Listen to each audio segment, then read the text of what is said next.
Harrison Bennett's hands trembled as he stared at the security monitor in his home office. The timestamp read 3:47 a.m.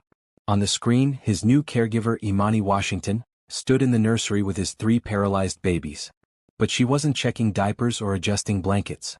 She was moving their tiny limbs in patterns he'd never seen before, whispering words he couldn't hear through the audio feed. Her hands glided over their small bodies with practiced precision, bending their legs, rotating their arms, pressing gently on their chests. The babies, who usually lay still as dolls, seemed different somehow. Their faces looked peaceful, almost responsive. Harrison leaned closer to the screen, his heart pounding. What was she doing to his children? Was this some kind of ritual? Some strange practice he should have vetted before hiring her? He'd been so desperate when he brought her into his home. 5 caregivers had quit in 3 months. His mother-in-law had threatened to call child services. His company was falling apart. And then Imani had walked through his door in that bright red dress, smiling at his broken family like they were a gift instead of a burden. Now, watching her through the camera lens, Harrison felt ice run through his veins. He'd installed these cameras everywhere after the 4th nanny quit, claiming the job was too depressing. He needed to know his children were safe. He needed to see everything. And now he was seeing something that made no sense. Imani lifted Lucas, his son, the smallest of the triplets. The baby's head lolled to the side just like it always did. Nothing worked below his neck. The doctors had been clear. The birth complications had damaged all 3 children's spinal cords. They would never walk, never feed themselves, never live normal lives. Yet Imani held Lucas like he was made of hope instead of broken nerves and shattered dreams. Harrison's finger hovered over his phone. Should he call the police? Rush to the nursery? Fire her on the spot? But something stopped him. Maybe it was the exhaustion that had become his constant companion. Maybe it was the way his children's faces looked different on the screen, less vacant. Or maybe it was the memory of how Imani had accepted this impossible job without hesitation, asking for nothing extra, just grateful for the chance to help. 3 months earlier, everything had been different. Harrison remembered the hospital room, the bright lights, the doctor's urgent voices. His wife, Catherine, had been so excited about the triplets. They'd painted the nursery together, bought 3 of everything, laughed about the chaos that was coming. But the delivery went wrong. Terribly wrong. Catherine started bleeding. The doctors rushed her to emergency surgery. When they finally brought the babies out, they were blue and still. Minutes without oxygen. Minutes that stole everything. "Mr. Bennett," the doctor had said, his face grave. "Your wife didn't make it. And the babies? The oxygen deprivation caused significant spinal damage. They're alive but they can't move. We're not sure they ever will." Harrison had stood there, holding 3 newborns who couldn't squeeze his fingers back, processing the fact that his wife was dead and his children would never run or play or live the lives Catherine had dreamed for them. The grief hit him like a wave, drowning him, pulling him under until he couldn't breathe. The first month was a blur. His sister Rachel moved in to help. His mother-in-law, Patricia, came over daily, weeping over the babies and shooting Harrison looks that said this was somehow his fault. The first caregiver lasted 2 weeks before quitting. The second made it 3 days. They all said the same thing. It was too sad, too hard, too much responsibility with no hope of improvement. By month 3, Harrison had retreated into work, letting caregivers handle the daily routines while he buried himself in contracts and meetings. But he couldn't escape the guilt. Couldn't stop wondering if he should have noticed something was wrong with Catherine earlier. Couldn't stop seeing his children lying motionless in their cribs, trapped in bodies that wouldn't obey them. Then the 6th caregiver walked out and his assistant mentioned Imani Washington. "She's young," his assistant had warned. 26. No formal credentials. But she studied pediatric therapy techniques on her own. She grew up helping her grandmother with special needs children. She's looking for a chance to prove herself. Harrison had been too tired to care about credentials. He'd interviewed her in his office, expecting another person who would take one look at his children and run. But Imani had walked in wearing that red dress, bright as a sunrise, and smiled at him with genuine warmth. "Mr. Bennett," she'd said, "I heard about your children. I'd like to help if you'll let me." "They're paralyzed," Harrison had said bluntly. "All 3. They can't do anything. The doctors say they never will. Most people can't handle it." "Most people don't understand that babies are always learning," Imani had replied. "Even if their bodies don't work the way we expect. Your children deserve someone who sees their potential, not their limitations." Harrison had hired her on the spot. Now, watching her through the camera, he wondered if he'd made a terrible mistake. Have you ever trusted someone with your most precious treasure, only to question if you made the right choice? What would you do if you saw something that didn't make sense? Drop a comment below and tell me your thoughts. And if you want to find out what Harrison discovers, hit that subscribe button so you don't miss what happens next. Imani placed Lucas back in his crib and moved to Olivia, his daughter with the dark curls. She repeated the same strange movements, her lips moving in words Harrison couldn't hear. Then Isabel, the third triplet. Each time Imani's hands moved with purpose and gentleness, like she was conducting a symphony only she could hear. Harrison grabbed his robe and headed for the nursery. He needed answers. He needed to know what this woman was doing to his children in the middle of the night. The house was silent as he walked through the halls, his bare feet cold on the marble floors. He'd bought this mansion for Catherine, thinking about the family they'd raise here. Now it felt like a museum of broken dreams. He paused outside the nursery door, listening. Imani's voice drifted through, soft and melodic, singing something he didn't recognize. Not a lullaby. Something older, something that sounded like it came from deep roots and old traditions. Harrison's hand touched the doorknob, but he didn't turn it. Not yet. Instead, he stood there listening to her sing to his children. The babies who couldn't respond, couldn't smile back, couldn't give her any sign that her efforts mattered. Yet she sang like they were the most important audience in the world. Like they deserved every bit of love and attention she could give. Something shifted in Harrison's chest. Some small crack in the wall he'd built around his heart. He turned away from the door and walked back to his office. He would watch. He would wait. He would see what Imani Washington was really doing with his children. And if she was helping them, even in some small way he didn't understand, then maybe he'd been right to trust her. Maybe hope wasn't completely dead after all. Back at his desk, Harrison rewound the security footage to the beginning of Imani's shift. He watched her arrive at the nursery at 8 p.m., greeting each baby by name, telling them about her day as if they could understand. She changed their diapers with gentle efficiency, talking the whole time about the weather, the birds she'd seen, the book she was reading. She fed them through their tubes, explaining what each nutrient was for as if teaching them about their own bodies. Then as the hours passed and the house grew quiet, her routine changed. She began the movements he'd seen on the live feed. Careful rotations of tiny joints. Gentle pressure on small muscles. Patterns that seemed random but clearly weren't. She did this for over an hour, never rushing, never showing frustration when the babies didn't respond. Harrison watched until dawn started to break outside his window. He watched Imani finish her strange therapy session and settle the babies back into their cribs. She stood there for a long moment, looking down at them with an expression of such pure affection that Harrison felt his throat tighten. "You're going to surprise everyone," she whispered to the babies, her voice just barely audible through the audio feed. "I know you are. You just need time and someone who believes in you." She left the nursery as the sun rose, passing by Harrison's office on her way out. He heard her footsteps pause outside his door, then continue down the hallway. A few minutes later, the front door closed softly. Harrison sat back in his chair, exhausted and confused. He had no idea what he'd witnessed. But something in him wanted to believe that Imani Washington knew exactly what she was doing. That maybe, just maybe, she could see something in his children that no one else could. He looked at the family photo on his desk. Catherine smiled back at him, her hand on her pregnant belly, her eyes full of joy and expectation. She'd believed in miracles. She'd believed in love conquering everything. Harrison had lost that faith the day she died. But watching Imani care for his children with such dedication and hope, he felt something long dormant stir inside him. Not quite faith. Not yet. But perhaps the smallest seed of possibility. He would watch. He would wait. And he would see what happened next. Harrison's alarm went off at 6 a.m., but he'd never gone to bed. He stood in his kitchen, staring at the coffee maker, trying to remember how to function on no sleep. This had become normal over the past 3 months. Sleep felt like a luxury he couldn't afford. Every time he closed his eyes, he saw Catherine's face, heard the doctor's grim diagnosis, felt the weight of 3 helpless babies depending on him.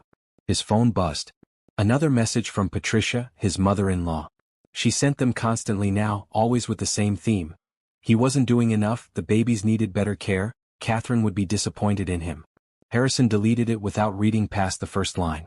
He couldn't deal with her judgment today. He could barely deal with his own. The house felt too big and too empty. Catherine had loved this place, had spent months decorating each room with care and excitement. Now Harrison walked through it like a ghost, avoiding the nursery Catherine had designed with its cheerful yellow walls and animal murals. He'd had it repainted gray after the babies came home. The yellow felt like a lie. His children would never play in that room the way Catherine had imagined. Mr. Bennett? Harrison turned to find Rachel, his younger sister, standing in the kitchen doorway. She'd been staying in the guest house since the delivery, helping where she could. She looked tired too. Everyone in this house looked tired. Did you sleep at all?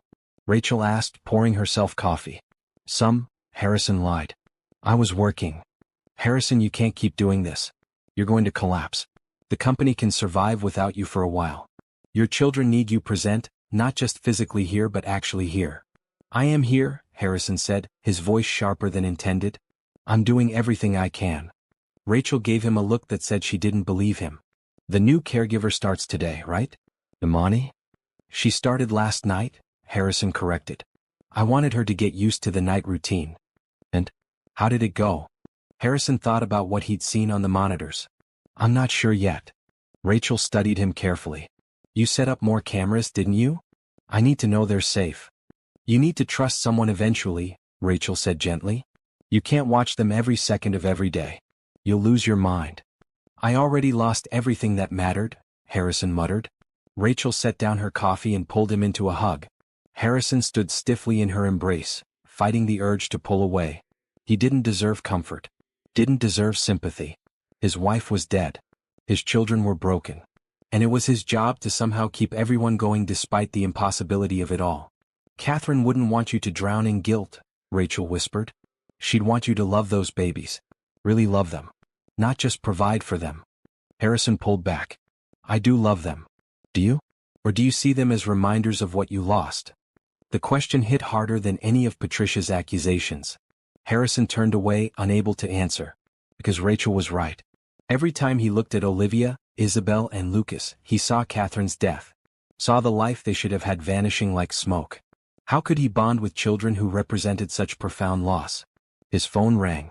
Work. Always work. Harrison grabbed it gratefully, escaping into conference calls and contracts, into problems he could actually solve. The next 2 weeks passed in a blur. Imani came every evening at 8 and left at dawn. Harrison watched her on the monitors, studying her unusual methods, looking for any sign of harm or incompetence. He found neither. The babies seemed calm under her care. They didn't cry as much.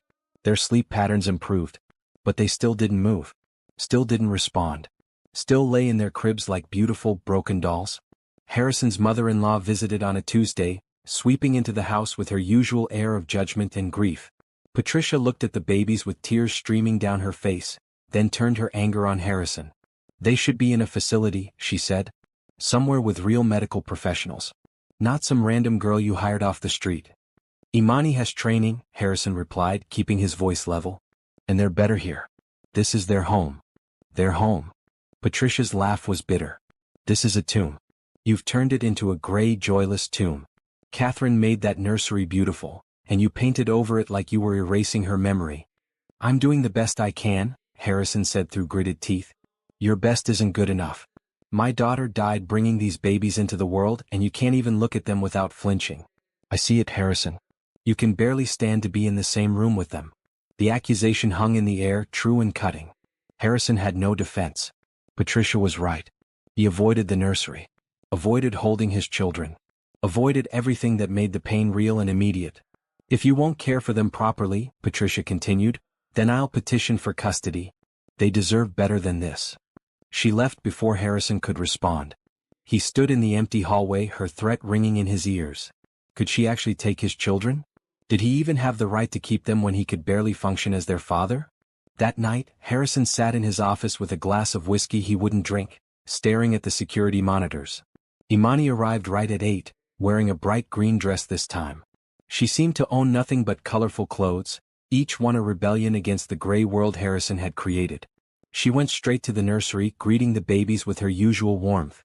Hello, my sweet ones. Did you have a good day? I bet you did.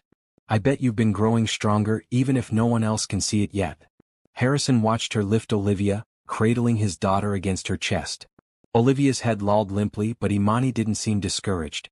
She held the baby close, swaying gently, humming a melody that drifted through the audio feed.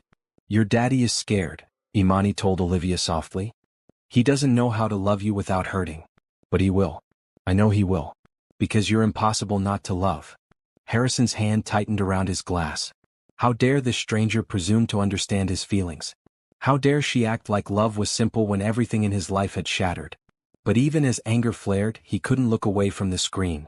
Couldn't stop watching Imani care for his children with a gentleness and dedication he couldn't seem to muster himself. She spent an hour with each baby, talking, singing, moving their limbs in those strange patterns he still didn't understand. Then she settled them for the night, making sure each one was comfortable and secure. At midnight, Harrison's assistant called with an emergency from work. A deal falling apart. A client threatening to walk. The kind of crisis that would have consumed him completely a year ago. Now Harrison felt nothing but numbness as he listened to the problem and provided a solution. Work didn't matter anymore. Nothing mattered. He hung up and stared at the monitors. Imani was reading in the rocking chair Catherine had picked out, close enough to hear if any of the babies needed her. She looked content. Peaceful. Like caring for 3 paralyzed infants was exactly where she wanted to be. Harrison couldn't understand it. Couldn't understand why anyone would choose this heartbreak voluntarily. At 3 a.m., when Imani began her unusual therapy routine, Harrison finally left his office and walked to the nursery. He stood outside the door, listening to her soft voice counting in patterns, explaining what she was doing to babies who couldn't possibly comprehend. "We're waking up your muscles," she murmured. "Reminding your body how to listen to your brain. It takes time, but time is something we have plenty of. No rushing. No pressure. Just gentle work every single day." Harrison pushed the door open. Imani looked up, startled but not guilty. She smiled at him, that same warm smile she'd given him at the interview. "Mr. Bennett," she said quietly. "Did we wake you?" "I don't sleep much," Harrison admitted, stepping into the nursery. "What are you doing?" "Physical therapy," Imani answered simply. "Movement patterns to stimulate neural pathways. My grandmother taught me. She worked with children like yours for 40 years. The doctors said therapy wouldn't help," Harrison said, hearing the defeat in his own voice. "The doctors don't know everything," Imani replied, no challenge in her tone, just gentle certainty. "Your babies are 3 months old. Their brains are still developing. Their bodies are still learning. I can't promise miracles, but I can promise I'll never stop trying." Harrison looked at his children. Really looked at them, maybe for the first time since bringing them home. Olivia with Catherine's nose. Isabel with his own dark eyes.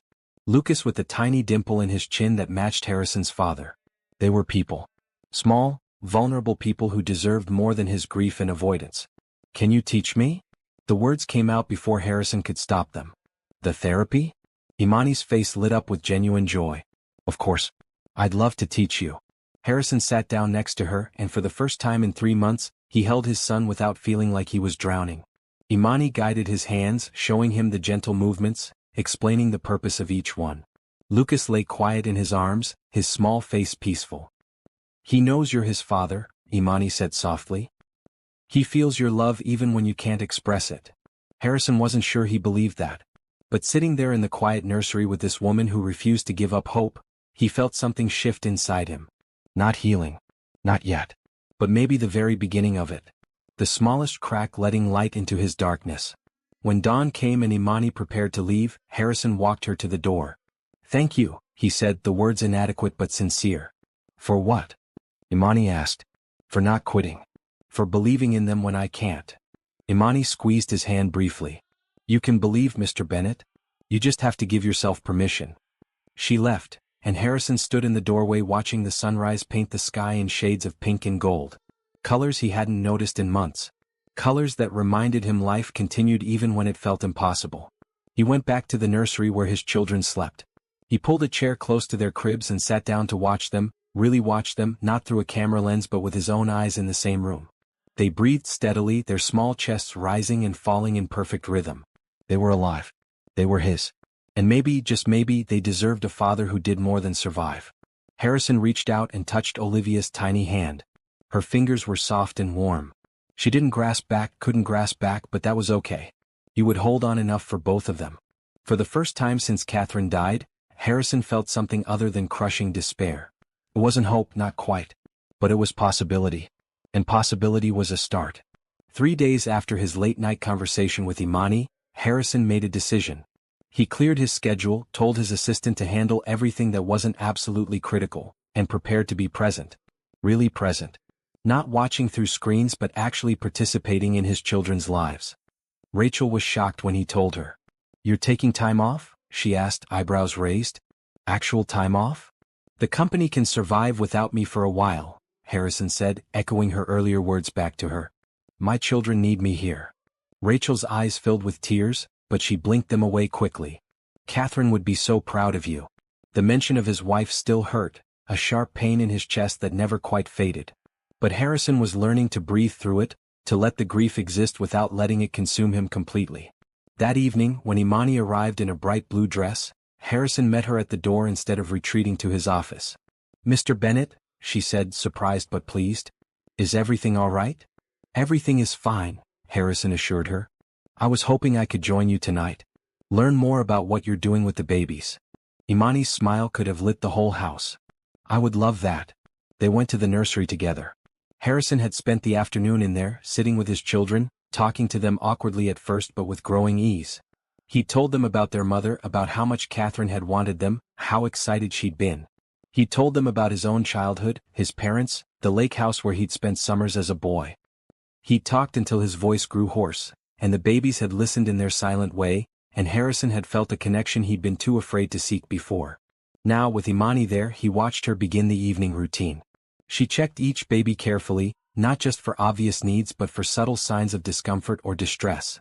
She adjusted Isabel's position slightly, noting that the baby seemed to prefer lying with her head turned to the left. She hummed while changing Lucas's diaper, telling him about the flowers she'd seen blooming in the garden. She held Olivia close and described the sunset, painting pictures with words for a child who couldn't see the window from her crib. "You treat them like they understand everything," Harrison observed. "Because they do," Imani replied simply. "Maybe not the exact words but the intent behind them. Babies know when they're loved, when they matter. Your children have been through so much already. They deserve to know they're valued." Harrison thought about the months he'd spent avoiding them, treating their care as a task to be managed rather than a relationship to be built. Shame washed over him, but Imani seemed to sense his thoughts.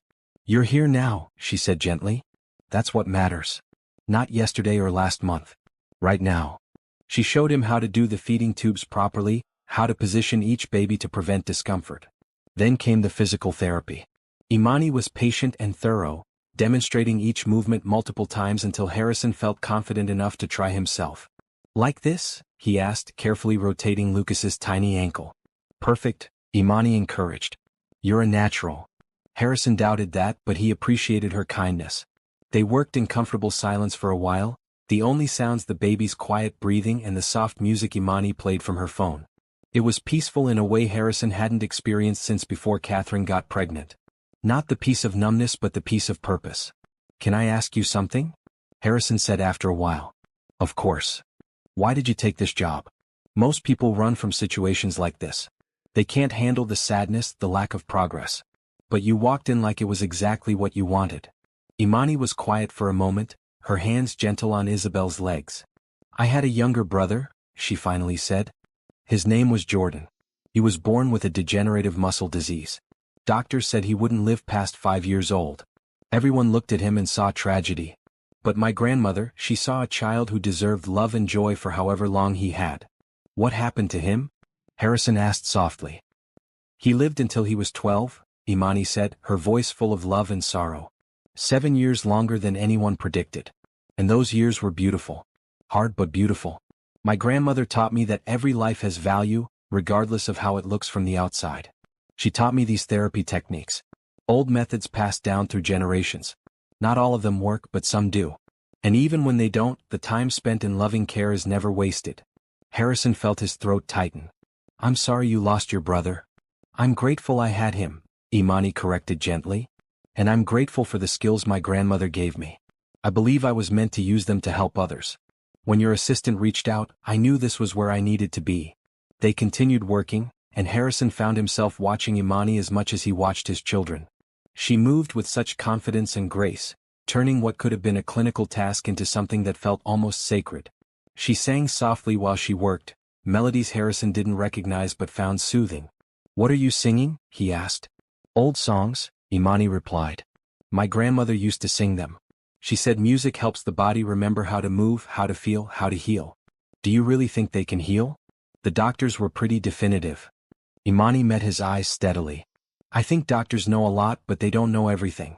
I think the human body is capable of surprising things when given the right support. I think your children deserve the chance to surprise everyone. Harrison wanted to believe her. Wanted to believe that hope wasn't just wishful thinking. But 3 months of disappointment had taught him to guard his expectations. As if reading his mind, Imani added, "You don't have to believe yet, Mr. Bennett. I'll believe enough for both of us until you're ready." Something in her absolute certainty touched Harrison deeply. This young woman who had no reason to invest herself so completely in his family's tragedy was offering him the gift of her faith. The least he could do was try to accept it. "Thank you," he said. "And please call me Harrison." Imani smiled. Harrison then. They worked late into the night. Harrison learned the patterns of movement, the pressure points that might stimulate neural responses, the stretches that kept muscles from atrophying. He learned how to read his children's subtle cues, how to tell when they were uncomfortable or content. He learned that Isabel responded to touch on her left side more than her right, that Lucas seemed to relax when he heard Imani's voice, that Olivia's breathing changed when someone sang to her. At 2 a.m., Rachel knocked softly on the nursery door. "I'm heading to bed," she said, then stopped when she saw Harrison sitting on the floor with Lucas in his arms while Imani worked with the girls. "Oh, this is new." "This is good," Harrison corrected. Rachel's eyes filled with tears again, but this time she let them fall. "Yes, this is very good. Good night." After she left, Imani glanced at Harrison. "Your sister loves you very much." "She's been my rock through all of this," Harrison admitted. "I don't know what I would have done without her." "You have good people around you," Imani observed. "That's important. Nobody can survive tragedy alone." "I've been trying to," Harrison said quietly. "I thought it was my burden to carry. My fault to bear." "Catherine's death wasn't your fault," Imani said firmly. "Birth complications happen. Tragic, unfair things happen. But punishing yourself doesn't honor her memory. Living fully, loving your children completely, that's how you honor her." Harrison blinked back unexpected tears. "You didn't even know her. I know she loved you. I know she wanted these babies. I know she'd want you to be happy again eventually. That's not betraying her. That's celebrating the life and love you shared." Harrison had to look away, overwhelmed by emotions he'd been suppressing for months. Grief, yes, but also gratitude. Gratitude that this stranger had walked into his life and refused to let him drown in despair. Gratitude that someone believed his children deserved more than pity. Gratitude that he wasn't alone in this anymore. They finished the therapy session in comfortable silence. When all 3 babies were settled and sleeping peacefully, Imani gathered her things to leave. "Same time tomorrow?" she asked. "Same time," Harrison confirmed. "And Imani? I'm glad you're here." Her smile was radiant. "So am I, Harrison.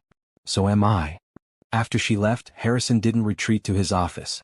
Instead, he pulled the rocking chair close to the cribs and sat down to watch his children sleep. Their faces were peaceful, innocent, beautiful. They looked like Catherine. They looked like hope. Harrison didn't know if they would ever walk or talk or live independent lives. The doctor's predictions weighed heavily on him. But for the first time since their birth, he thought maybe those predictions didn't have to define their entire future. Maybe there was room for something unexpected. Something better. He thought about Imani's brother, about those 7 extra years that defied medical expectations. He thought about his grandmother's old techniques, passed down through generations. He thought about the way his children seemed calmer, more at peace since Imani started caring for them. Maybe miracles didn't look the way people expected. Maybe miracles were small and quiet, happening in the everyday moments of love and dedication. Maybe miracles were beautiful young women in bright dresses who refused to accept that some lives were beyond help. Harrison reached out and touched each of his children, one gentle hand on each crib. "I'm here now," he whispered to them. "I'm sorry it took me so long. But I'm here and I'm not leaving. We're going to get through this together." The babies slept on, unaware of their father's promise. But Harrison felt the words settle into his heart like a vow. He would be present. He would learn. He would love these children the way they deserved to be loved. And maybe, just maybe, something beautiful would come from all this pain. Dawn was breaking when Harrison finally left the nursery. The sky was painted in shades of orange and pink, colors that reminded him of hope and new beginnings. He stood at the window watching the light spread across his property, feeling something shift inside him. Life wasn't over. It was different than he'd planned, harder than he'd imagined, but it wasn't over. Catherine would want him to keep going. She'd want their children to have a father who showed up, who tried, who didn't let grief steal his capacity for joy. Harrison made coffee and sat at the kitchen table thinking about the day ahead. He had calls to make, work to delegate, a schedule to rearrange so he could spend more time in the nursery. He had a mother-in-law to call and reassure, a sister to thank properly, a life to rebuild around his new reality. But mostly he had 3 children who needed him, who deserved his best effort, his fullest presence, his unconditional love. And with Imani's help, he was finally ready to give them that. The sun rose fully, flooding the kitchen with light. Harrison lifted his coffee cup in a silent toast to Catherine, to their children, to second chances and unexpected grace. Then he finished his coffee and went upstairs to shower and prepare for the day. A new day. A better day. A day of showing up and trying and maybe, eventually, healing. 2 weeks passed in a rhythm Harrison had never expected to find comforting. Every evening at 8, Imani arrived in another bright dress, yellow or orange or purple, each one a splash of color against the gray world Harrison had created. Every evening he met her at the door and they went together to the nursery, where they spent hours caring for his children with growing confidence and connection. Harrison's company survived his reduced involvement. His assistant handled most issues, escalating only what truly needed his attention. Patricia still called regularly with complaints and concerns, but Harrison had learned to deflect her criticism with calm assurance. Rachel watched the transformation in her brother with barely concealed relief, often joining them in the nursery to help or simply to observe. The babies remained paralyzed. That fact hadn't changed. But other things had. They seemed more alert, more present. Their eyes tracked movement better. They made small sounds, gurgles and coos that might have been coincidence but felt like communication. Harrison had stopped expecting dramatic improvements and instead learned to appreciate tiny shifts, subtle changes that might mean something or might mean nothing. Imani never lost faith. She worked with the same dedication every night, talking to the babies constantly, moving their limbs through those specific patterns, singing her grandmother's old songs. Harrison watched and learned, memorizing the techniques, practicing during the day when Imani wasn't there. One evening, as they were finishing the feeding routine, Harrison asked the question that had been building in his mind for days. Why do you do the movements in that exact pattern? Is there science behind it? Imani smiled. Some science, yes. Neural pathway stimulation, muscle memory activation, proprioceptive input. But also intuition. My grandmother believed the body has wisdom doctors don't always recognize. She taught me to listen to what each child needs rather than following a rigid protocol. So you're making it up as you go? Harrison asked, trying to keep judgment out of his voice. I'm adapting, Imani corrected gently. Each baby is different. Lucas responds better to firm pressure. Isabel likes gentle stroking. Olivia seems to relax when I work in clockwise patterns. I adjust to what they're telling me. They're not telling you anything, Harrison said, reality crashing back. They can't communicate. They communicate constantly, Imani disagreed. Not with words but with breathing changes, muscle tension, facial expressions. You just have to pay attention. Harrison wanted to argue but stopped himself. He'd seen Imani work enough to know she wasn't imagining things. She did adjust her approach for each child. She did seem to read their needs before they became obvious. Whether that was skill or intuition or something else entirely, it clearly worked. The babies were calmer under her care than they'd ever been with previous caregivers. That night, Rachel joined them in the nursery around 10. She'd been out with friends, something Harrison had encouraged despite her reluctance to leave him alone. She needed a life beyond his tragedy. They all did. How are my favorite nieces and nephew? Rachel asked, bending over the cribs to smile at each baby. Growing stronger every day, Imani said with her usual optimism. Rachel shot Harrison a look that clearly said, Is she serious? Harrison shrugged, unsure himself what to make of Imani's unwavering belief in progress invisible to everyone else. Can I help? Rachel asked. Of course, Imani said warmly. Come sit with me. I'll show you what we do. For the next hour the 3 of them worked together. Rachel was gentle and attentive, following Imani's instructions carefully. Harrison found himself relaxing into the routine, the quiet conversation and focused activity creating a sense of peace he hadn't felt in months. This is nice, Rachel said softly. Us all here together. Catherine would have loved this. The mention of his wife still hurt, but the pain was softer now, more bearable. She would have, Harrison agreed. She was so excited about having help. She used to joke about needing a whole team of people to manage triplets. She would have loved Imani, Rachel added, smiling at the young woman who was so carefully moving Isabel's legs. She had a gift for finding people with good hearts. Imani blushed slightly. That's very kind of you to say. It's true, Rachel insisted. Most people would have quit by now. The lack of progress would have discouraged them. But you just keep showing up, keep believing. That takes a special kind of strength. These babies are worth it, Imani said simply. Every child is worth patience and dedication, but especially children facing challenges. They deserve people who won't give up on them. Harrison felt something shift in his chest, some old resistance finally crumbling. Imani was right. His children deserved commitment, deserved people who saw their value beyond their limitations. He'd spent months seeing them as broken. But sitting here now, watching them in their cribs, he started to see them differently. Not as tragedies but as his children. Different than expected, yes, but still his. Still precious. Still worth every effort. Around midnight, Rachel headed to bed, hugging both Harrison and Imani before she left. You two are doing something beautiful here, she said, her voice thick with emotion. Don't ever doubt that. After she was gone, Harrison and Imani continued working in comfortable silence. The house was quiet, the only sounds the soft music playing from Imani's phone and the occasional rustle of blankets as they repositioned the babies. Can I ask you something personal? Imani said after a while. Sure. What was Catherine like? You don't talk about her much. Harrison paused, Lucas in his arms, unsure how to compress his wife into words. She was light. That's the best way I can describe her. She made everything brighter just by being in the room. She was funny and kind and believed the best about everyone. She loved me when I was too serious, too focused on work. She taught me how to relax, how to enjoy life instead of just accomplishing things. She sounds wonderful, Imani said softly. She was. And losing her, it felt like the light went out. Like the world lost its color. Harrison looked around the gray nursery, seeing it with fresh eyes. I painted over her choices because I couldn't stand the reminder of what I'd lost. But that was wrong. She put love into this room. She deserves to be remembered here. Imani met his eyes, understanding in her gaze. It's not too late to honor her memory properly. Harrison nodded slowly. Tomorrow I'll call painters. We'll restore the nursery the way Catherine designed it. Yellow walls. Animal murals. Color everywhere. The babies deserve to be surrounded by the love she put into preparing for them. That's beautiful, Imani said, her smile radiant. They finished the therapy session and settled the babies for the night. As Imani gathered her things to leave, Harrison walked her to the door as had become their routine. Thank you, he said, words that seemed inadequate but sincere. For everything. For believing in them. For not giving up. For helping me find my way back to being their father.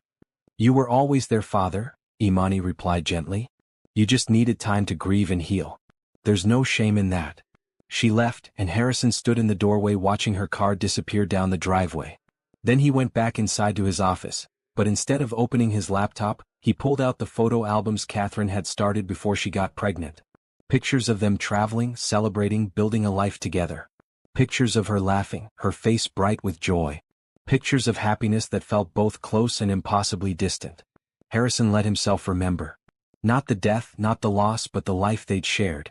The good years, the love that had been real and sustaining. He let himself miss her without drowning in the grief. Let himself honor her memory without being destroyed by it. When he finally went to bed, he slept better than he had in months. No nightmares. No jolting awake in panic. Just deep, restful sleep with dreams of Catherine smiling at him, telling him he was doing well, that she was proud of him, that their children were lucky to have him. The next morning, Harrison contacted painters and restoration specialists. By afternoon, they were in the nursery removing the gray paint, preparing to restore Catherine's original design. Rachel cried when she saw what he was doing. Patricia, when she heard, actually called to thank him instead of criticize.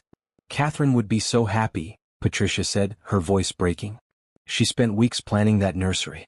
She had such vision for it. I know, Harrison said. And I'm sorry I covered it up. I wasn't thinking clearly. You were grieving, Patricia replied, softer than she'd been in months. We all were.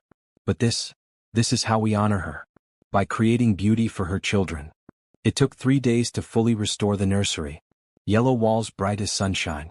Animal murals painted by an artist Catherine had commissioned before her death. Mobile hangings with colorful shapes. A rocking chair reupholstered in cheerful fabric. Curtains that filtered light into warm patterns on the floor. When it was finished, Harrison stood in the doorway, tears streaming down his face. It looked exactly as Catherine had envisioned. Hopeful and joyful and full of love.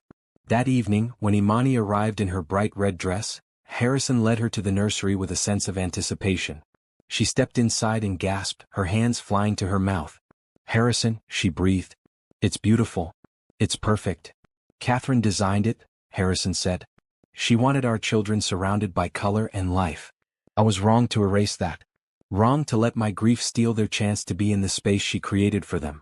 Imani walked around the room, taking in every detail. The babies, moved back in that afternoon, looked somehow more at home in this bright space. More like they belonged. More like children instead of patients. "She had excellent taste," Imani said, her voice full of warmth. "And you honored her beautifully by bringing her vision to life again." They began their evening routine in this transformed space, and Harrison felt lighter than he had since before Catherine died. The nursery felt alive again. Felt like a place where good things could happen. Felt like hope. As they worked, Harrison noticed something.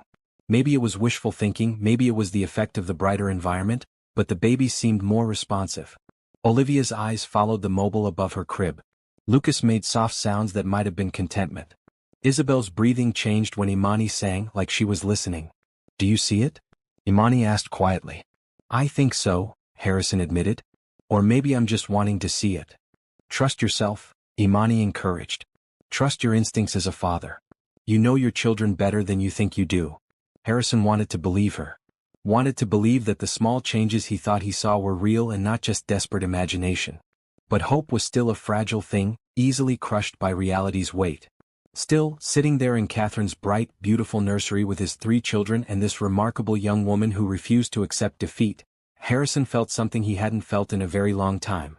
He felt like maybe, possibly, things could get better. Not perfect. Not the life he'd planned. But better than he'd feared. And better was enough. For now, better was more than enough. 3 weeks into Imani's care, on a Tuesday night at precisely 11:43 p.m., something happened that Harrison would never forget. He was sitting on the floor with Lucas in his lap, gently moving his son's arms in the patterns Imani had taught him. Imani was working with the girls, her voice soft as she sang one of her grandmother's songs. Rachel had gone to bed an hour ago. The house was quiet and peaceful. Harrison shifted Lucas slightly, adjusting his position to better support the baby's head. As he did, he felt it. The smallest flutter against his palm. A movement that didn't come from him. Harrison froze. His heart stopped. His breath caught. Lucas's finger had moved. Just the tiniest twitch, barely perceptible, but Harrison had felt it. Definite and real. "Imani," he whispered, afraid to speak too loudly, afraid to break whatever magic had just happened. "Imani, I felt something." Imani looked up immediately, reading the shock in his face. She set Isabel down carefully and came to kneel beside Harrison. "What did you feel?" His finger moved. Just a little, but it moved. "Show me exactly what you were doing," Imani instructed, her voice calm but intent. Harrison repeated the motion, gently pressing on Lucas's palm while rotating his tiny wrist. Nothing happened. He tried again. Still nothing. Disappointment started to creep in. Maybe he'd imagined it. Maybe it was just wishful thinking. "One more time," Imani encouraged. "Babies learn through repetition." Harrison tried again, his hands shaking slightly. And there it was. Lucas's index finger curled, just barely but undeniably on purpose. A movement that came from him, not from external manipulation. Harrison made a sound between a laugh and a sob. He moved. He actually moved. Imani's eyes filled with tears, but her smile was triumphant. "I knew it. I knew they could do it. Their bodies just needed time to remember how." "But the doctors said," Harrison started. "The doctors were wrong," Imani said firmly but gently. "Not about everything. The spinal damage is real. But they underestimated these babies' capacity to adapt. The brain can find new pathways. Bodies can heal in unexpected ways. Your son just proved that." Harrison looked down at Lucas, this tiny human who had just accomplished something the medical establishment said was impossible. Lucas's face was peaceful, unaware that he'd just changed everything. Unaware that he'd just given his father the first real hope since the day he was born. "Should we call the doctor?" Harrison asked, his mind racing. "In the morning," Imani said. "Right now, let's just celebrate this moment. Let's acknowledge what Lucas just did without immediately handing it over to skeptics who will try to explain it away as a reflex." Harrison nodded, understanding her caution. He'd read enough medical reports, heard enough grim predictions. He knew doctors would want to observe, to test, to potentially dismiss this tiny miracle as something less significant than it felt. But sitting there with his son, having felt that small but definite movement, Harrison knew it was real. Knew it meant something. Knew it changed everything. They continued the therapy session with renewed focus. Harrison worked with Lucas, repeating the sequence that had triggered the movement, hoping for more. Imani worked with the girls, her techniques careful and patient as always. The nursery felt charged with new possibility, new hope. An hour later, Lucas moved his finger again. Then again. By the time Imani prepared to leave at dawn, Lucas had demonstrated intentional finger movement 5 times. Not much, not enough to change his daily care needs, but enough to prove his brain and body were capable of more than anyone had predicted. Harrison walked Imani to the door, his steps lighter than they'd been in months. "Thank you," he said, the words carrying weight beyond gratitude. "Thank you for believing when I couldn't. For seeing potential where I saw only tragedy." Imani squeezed his hand. "This is just the beginning, Harrison. Trust me. This is just the beginning." After she left, Harrison stood in the hallway, processing what had happened. He thought about calling Rachel, waking her up to share the news. He thought about calling Patricia, about sending messages to everyone who doubted and despaired. But instead, he went back to the nursery and sat with his children, watching them sleep, letting joy and hope wash over him in quiet waves. Lucas had moved. His son had moved. It was small, yes. It might not lead to anything more, yes. But it was something. It was proof that the impossible wasn't quite as impossible as everyone had claimed. Harrison reached out and touched each of his children, his heart full of emotion he couldn't name. Love, yes. But also wonder. Gratitude. Hope. So much hope. When Rachel came downstairs at 7, she found Harrison still in the nursery, sitting on the floor, staring at Lucas with an expression she hadn't seen on his face in months. "Harrison? What's wrong? You look—" Lucas moved, Harrison interrupted, his voice breaking. "His finger. He moved it on purpose. Multiple times. Imani and I both saw it." Rachel's hand flew to her mouth. She sank onto the floor next to her brother, staring at her tiny nephew. "Are you sure? It wasn't just a spasm or reflex." "I'm sure," Harrison said. "It was deliberate. It happened when we were doing specific therapy movements. It was real, Rachel." Rachel started crying, happy tears that she didn't bother to hide. "I can't believe it. The doctors were so certain. They said it would never happen." "The doctors were wrong," Harrison said, feeling strength in those words. "Imani was right. The babies just needed time and the right kind of care." Rachel pulled her brother into a hug, both of them crying now, releasing months of grief and fear and hopelessness. Lucas slept on, unaware that he'd just given his family something precious. Something they'd thought was lost forever. Hope. The real kind. The kind based on evidence, not just wishful thinking. Harrison spent the day watching Lucas obsessively, looking for more movement. He called his pediatrician and scheduled an emergency appointment for the next day. He called Patricia and told her the news, her screams of joy loud enough to hurt his ear. He called his assistant and pushed all his meetings back another week. Nothing mattered more than this. If you've made it this far, you're probably wondering what happens next. Will the other babies show improvement too? Will the doctors believe what Harrison saw? Subscribe now so you don't miss a single moment of this incredible journey. And drop a comment telling me what you think. Do you believe in miracles? That evening, Imani arrived to find Harrison practically bouncing with energy. Before she could even set down her bag, he started talking. "I've been watching him all day. He did it 3 more times. 3. The doctor's appointment is tomorrow morning. Rachel wants to come. My mother-in-law wants to come. Everyone wants to witness it." Imani smiled, her calm a counterpoint to his excitement. "That's wonderful. But Harrison, I need you to prepare yourself. The doctors might not react the way you hope. They might minimize it or attribute it to reflexes. They might not see it as the breakthrough we know it is. But you'll be there, right?" Harrison asked, suddenly needing her assurance. "You'll explain your methods, show them what we've been doing?" "If you want me there, I'll be there," Imani promised. The next morning, Harrison's pediatrician's office was crowded. Harrison, Rachel, Patricia, and Imani all gathered in the examination room with Lucas. The doctor, an older man named Dr. Graham who'd been managing the triplets' care since birth, looked skeptical from the moment Harrison started explaining. "Finger movement," Dr. Graham repeated, his tone carefully neutral. "And you believe this is intentional?" "I know it is," Harrison said firmly. "I've seen it multiple times. It happens when we do specific physical therapy movements." Dr. Graham examined Lucas carefully, testing reflexes, checking muscle tone. Mr. Bennett, I need to be honest with you. What you're describing sounds like a reflex response. The spinal damage your son sustained was severe. Intentional movement below the injury site is highly unlikely. But possible, Imani interjected quietly. Not impossible. Just unlikely. And I've seen unlikely things happen before. Dr. Graham turned his attention to Imani for the first time. You're the caregiver? Do you have medical training? I have practical training, Imani replied evenly. My grandmother worked with special needs children for 40 years. She taught me techniques that aren't typically used in modern medicine but have proven effective in certain cases. Alternative medicine, Dr. Graham said, and the dismissal in his voice was clear. Mr. Bennett, I understand your desire for hope. But I have to advise caution. False hope can be more damaging than accepting reality. Show him Imani, Harrison said, ignoring the doctor's condescension. Show him what we do. Imani took Lucas from Harrison and began the therapy sequence.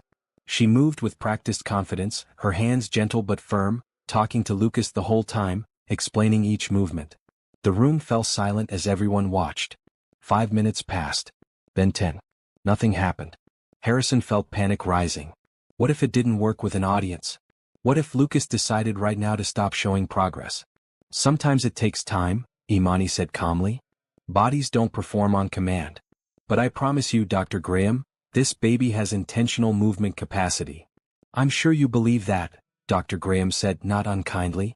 And your dedication is admirable. But I think we need to be realistic about what we're seeing here. Look, Patricia suddenly exclaimed, pointing at Lucas. Look at his hand. Everyone's eyes snapped to Lucas. His tiny index finger was curling, slowly but distinctly, responding to Imani's pressure on his palm. The room erupted. Rachel grabbed Harrison's arm. Patricia started crying.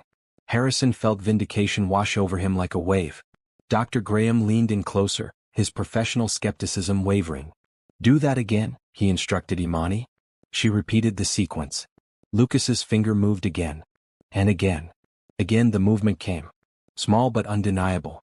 Dr. Graham sat back, his expression shifting from skepticism to careful consideration. That's unexpected. I can't explain that based on his injury. The neural pathway shouldn't exist.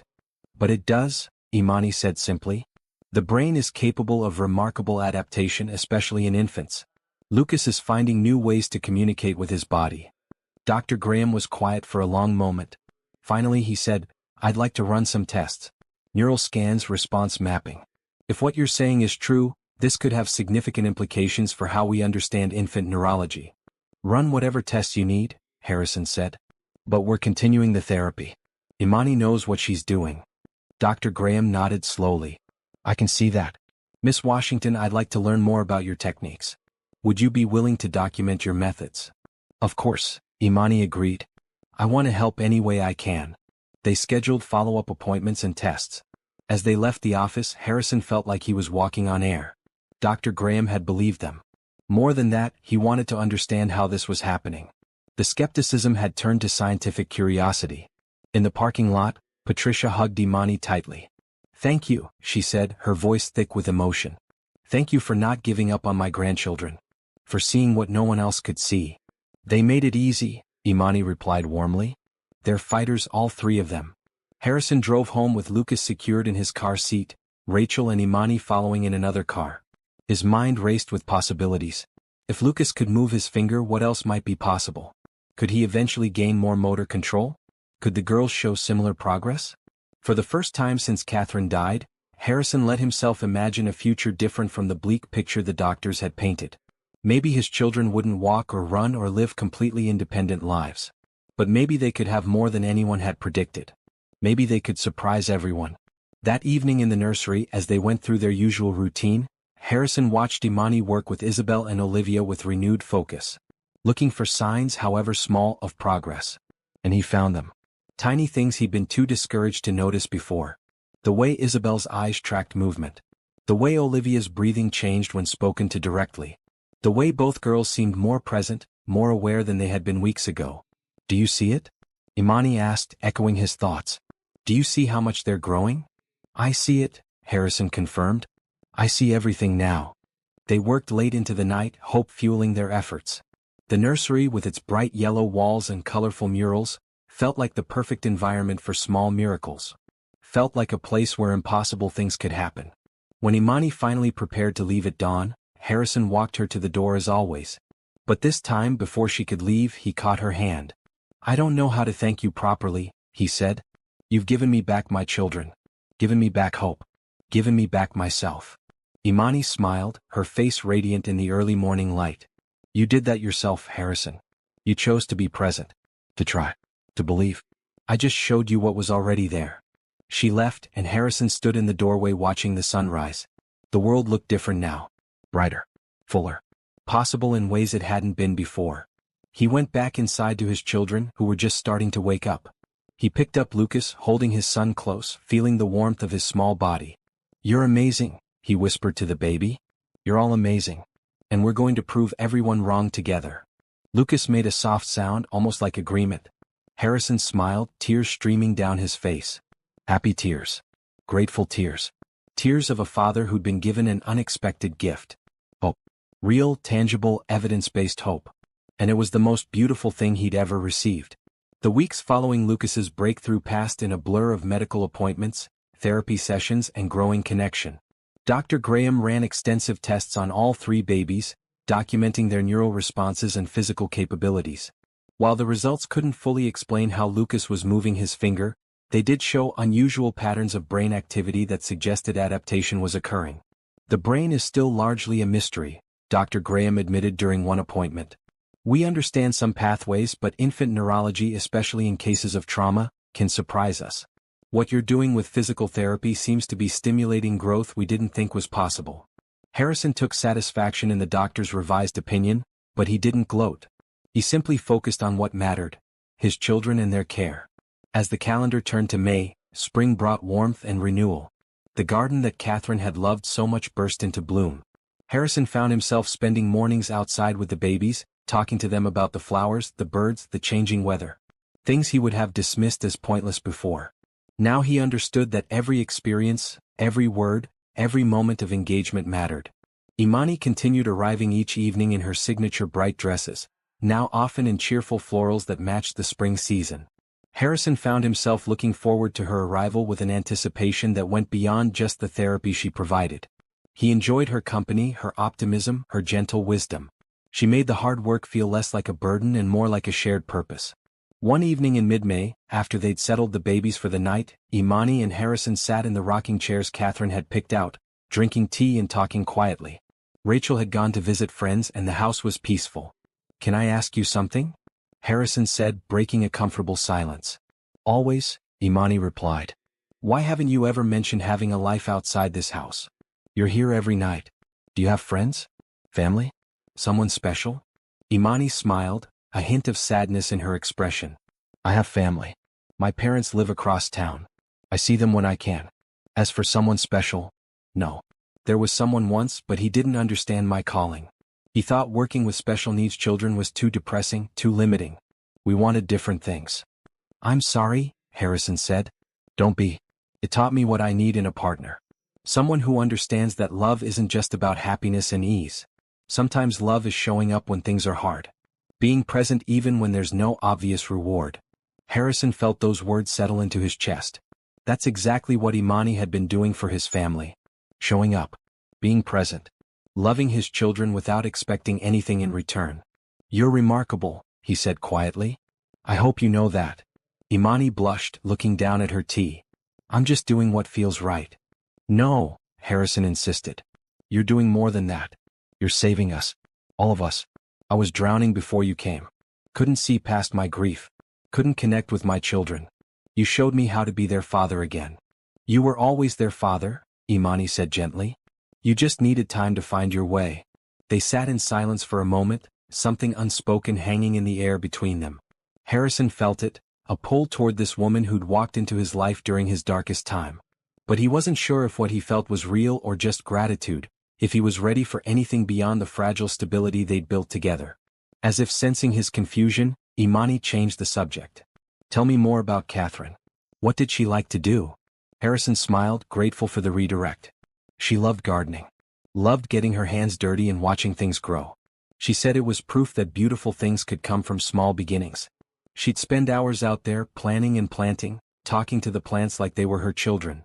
"She sounds wonderful," Imani said warmly. She was. "And I think she'd like you. You have the same kind of optimism. The same belief in possibilities." "I hope I would have lived up to her standards," Imani replied. "You do," Harrison said firmly. "You exceed them." Over the following weeks, their conversations deepened. Harrison shared stories about his life before tragedy, his hopes and dreams, his fears and failures. Imani shared her own history, her brother's illness, her grandmother's teachings, her belief that every life has purpose and value regardless of circumstances. They worked together seamlessly now, anticipating each other's needs, finishing each other's sentences. The triplets responded to their combined care with continued progress. Lucas now moved 3 fingers intentionally. Isabel had started making eye contact more consistently. Olivia's muscle tone was improving, her body less rigid. Dr. Graham documented everything, fascinated by the progress. He'd brought in specialists, neurologists who couldn't quite explain what they were seeing but couldn't deny its reality. The medical community was starting to pay attention to Harrison's children, to Imani's methods, to the possibility that recovery might look different than traditional medicine expected. One evening in early June, as warm summer air drifted through open windows, Harrison found himself watching Imani more than usual. She was wearing a bright yellow dress, her hair pulled back in a colorful scarf, her face glowing with concentration as she worked with Isabel. She was beautiful, Harrison realized. Not just physically, though she was certainly that, but beautiful in her spirit, her dedication, her capacity for hope and love. And he was falling for her. The realization hit him with surprising force.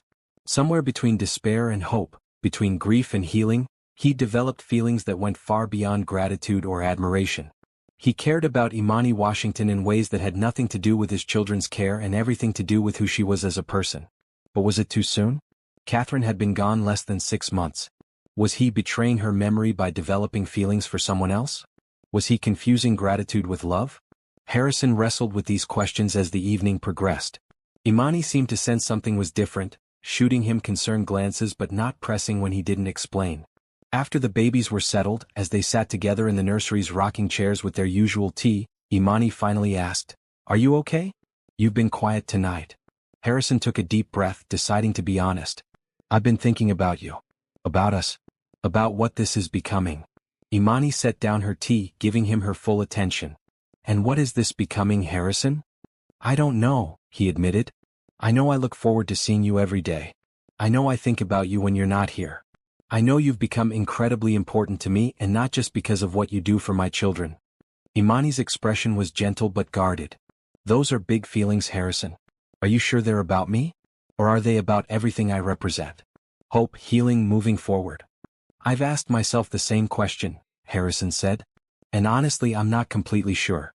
Everything is still so tangled up. My grief, my gratitude, my confusion about what comes next. But I know that when I'm with you, I feel more like myself than I have since Catherine died. You make me want to be better. Want to hope again. Want to imagine a future that isn't just about surviving." Imani was quiet for a long moment. When she spoke, her voice was soft but firm. "I care about you too, Harrison. More than I probably should. But I need you to be sure. I can't be a replacement for what you lost. I can't be the person you turn to just because you're lonely or grateful. I need to be chosen for who I am, not what I represent." "You're right," Harrison said.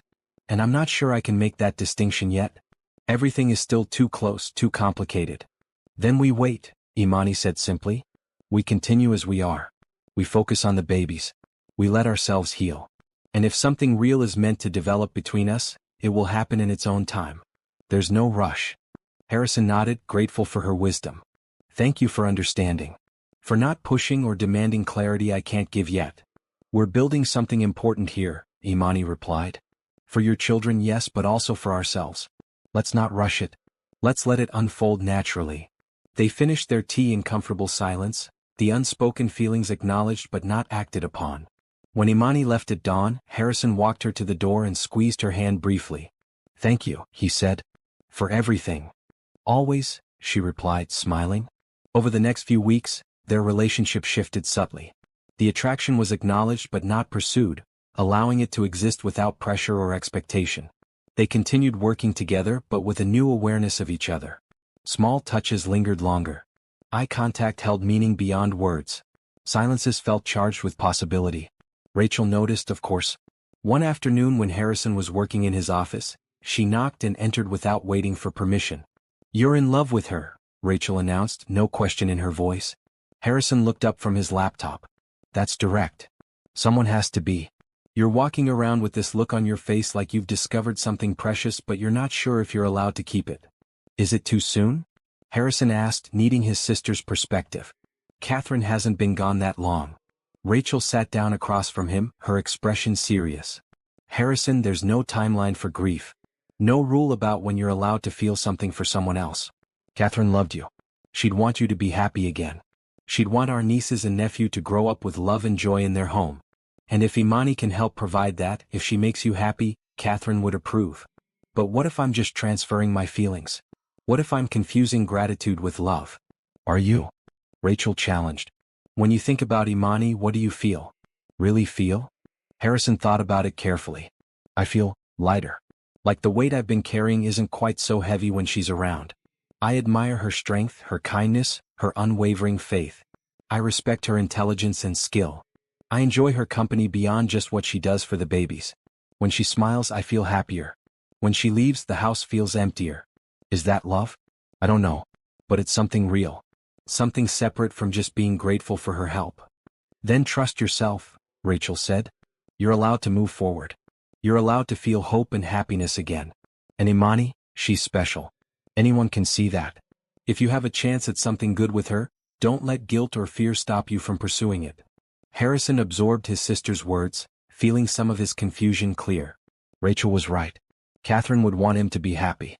She'd want their children to grow up in a home filled with love. And if Imani could be part of that, if they could build something together, that wasn't a betrayal. It was healing. That evening, when Imani arrived in a bright purple dress, Harrison greeted her with new resolve. He didn't declare his feelings or rush into anything. But he let himself be present to the possibility. Let himself appreciate her without guilt. Let himself imagine, just maybe, a future that included her beyond just her role as caregiver. They worked together as usual, but the air between them felt different. More open. More hopeful. When their hands touched, they didn't immediately pull away. When their eyes met, they held the gaze a moment longer. As they settled the babies for the night, Harrison said quietly, "I've been thinking about what you said. About waiting, about letting things unfold naturally." "And?" Imani prompted gently. "And I think you're right. But I also want you to know that I'm not just confused or grateful. What I feel for you is real. Maybe it's too soon to act on it. Maybe I need more time to be sure. But it's real, Imani. You're not a replacement or a rebound. You're you." Imani's smile was radiant. "That's all I needed to hear. That you see me as me, not just as the person helping you through tragedy. The rest we can figure out with time." "Time?" Harrison agreed. "We have plenty of that." They stood close together, the nursery quiet around them, 3 babies sleeping peacefully. The yellow walls seemed to glow in the soft light. The animal murals Catherine had loved looked down on them. And Harrison felt, for the first time since his wife died, that maybe he was exactly where he was supposed to be. Healing didn't mean forgetting. Moving forward didn't mean abandoning the past. He could honor Catherine's memory while still opening his heart to new possibilities. He could love what he'd lost while still embracing what might come. Imani touched his arm gently. "I should go. Dawn is coming." "I know," Harrison said. But he didn't move away. Neither did she. They stood there for a long moment, something unspoken passing between them. Not quite a declaration, not quite a commitment, but an acknowledgement that something important was growing between them. Something worth nurturing. Something worth protecting. Finally, Imani stepped back. "Good night, Harrison." "Good night," he replied. She left, and Harrison remained in the nursery with his children. He looked at each of them, these small humans who'd brought Imani into his life. They were the reason she'd come. But increasingly, she was the reason he felt like living again. Love, Harrison was learning, didn't follow rules or timelines. It appeared when it wanted, in forms unexpected, bringing light into darkness. And if he was lucky, if he was brave, he might get a second chance at happiness. Different than before, yes. But real and worthy and beautiful in its own way. He touched each baby gently, then went to his room. For the first time in months, he fell asleep smiling, dreaming not of what he'd lost but of what might still be possible. July arrived with heat and humidity, summer settling over the estate with full force. The gardens bloomed extravagantly, Catherine's careful planning years ago creating a riot of color that seemed to celebrate life and growth. Harrison started taking the babies outside more often, setting up a shaded area where they could experience sunshine and fresh air while he and Imani continued their therapy work. On a Thursday evening, 2 weeks into July, Isabel changed everything. Harrison was holding her, talking about the flowers visible through the window, describing their colors and scents. Imani was working with Lucas and Olivia. Rachel had joined them, content to observe and help where needed. The nursery felt peaceful, full of the quiet satisfaction that came from purposeful work and growing hope. Harrison shifted Isabel slightly to better support her neck. As he did, he felt her fingers brush against his hand. Nothing unusual there. But then he felt pressure. Definite, intentional pressure. Isabel's small hand was gripping his finger. "Imani," Harrison breathed, afraid to move. "Imani, look." Imani turned immediately, reading the shock in his face. She came closer, examining Isabel's hand. The baby's fingers were wrapped around Harrison's finger, not just touching but gripping with obvious purpose. "Isabel," Imani whispered, wonder in her voice. "Sweet girl, you're holding on." Rachel came closer too, her hand over her mouth. "Is she really? Is it intentional?" Harrison slowly tried to pull his finger away. Isabel's grip tightened, resisting the movement. Then, even more remarkably, she turned her head slightly toward him. The movement was small, but it was there. Clear and undeniable. "She knows you're her father," Imani said, tears streaming down her face. "She's responding to you, Harrison. She knows you." Harrison felt his throat close with emotion. For 4 months, his children had been unable to acknowledge him in any meaningful way. They couldn't smile, couldn't reach for him, couldn't give any sign that they knew who he was. But now Isabel was gripping his finger and turning toward him. Small gestures, yes, but profound in their meaning. "Hi, baby girl," Harrison whispered, his voice breaking. "I'm here. Daddy's here." Isabel's grip tightened again as if answering. Harrison pulled her close to his chest, tears flowing freely now. Rachel was crying too, and Imani, her face glowing with the joy of witnessing something she'd believed in but others had doubted. They spent the next hour testing Isabel's responses, documenting everything. She could grip and release on command. She could turn her head toward voices. Her eyes tracked movement more consistently than before. The improvements weren't dramatic, but they were real and measurable.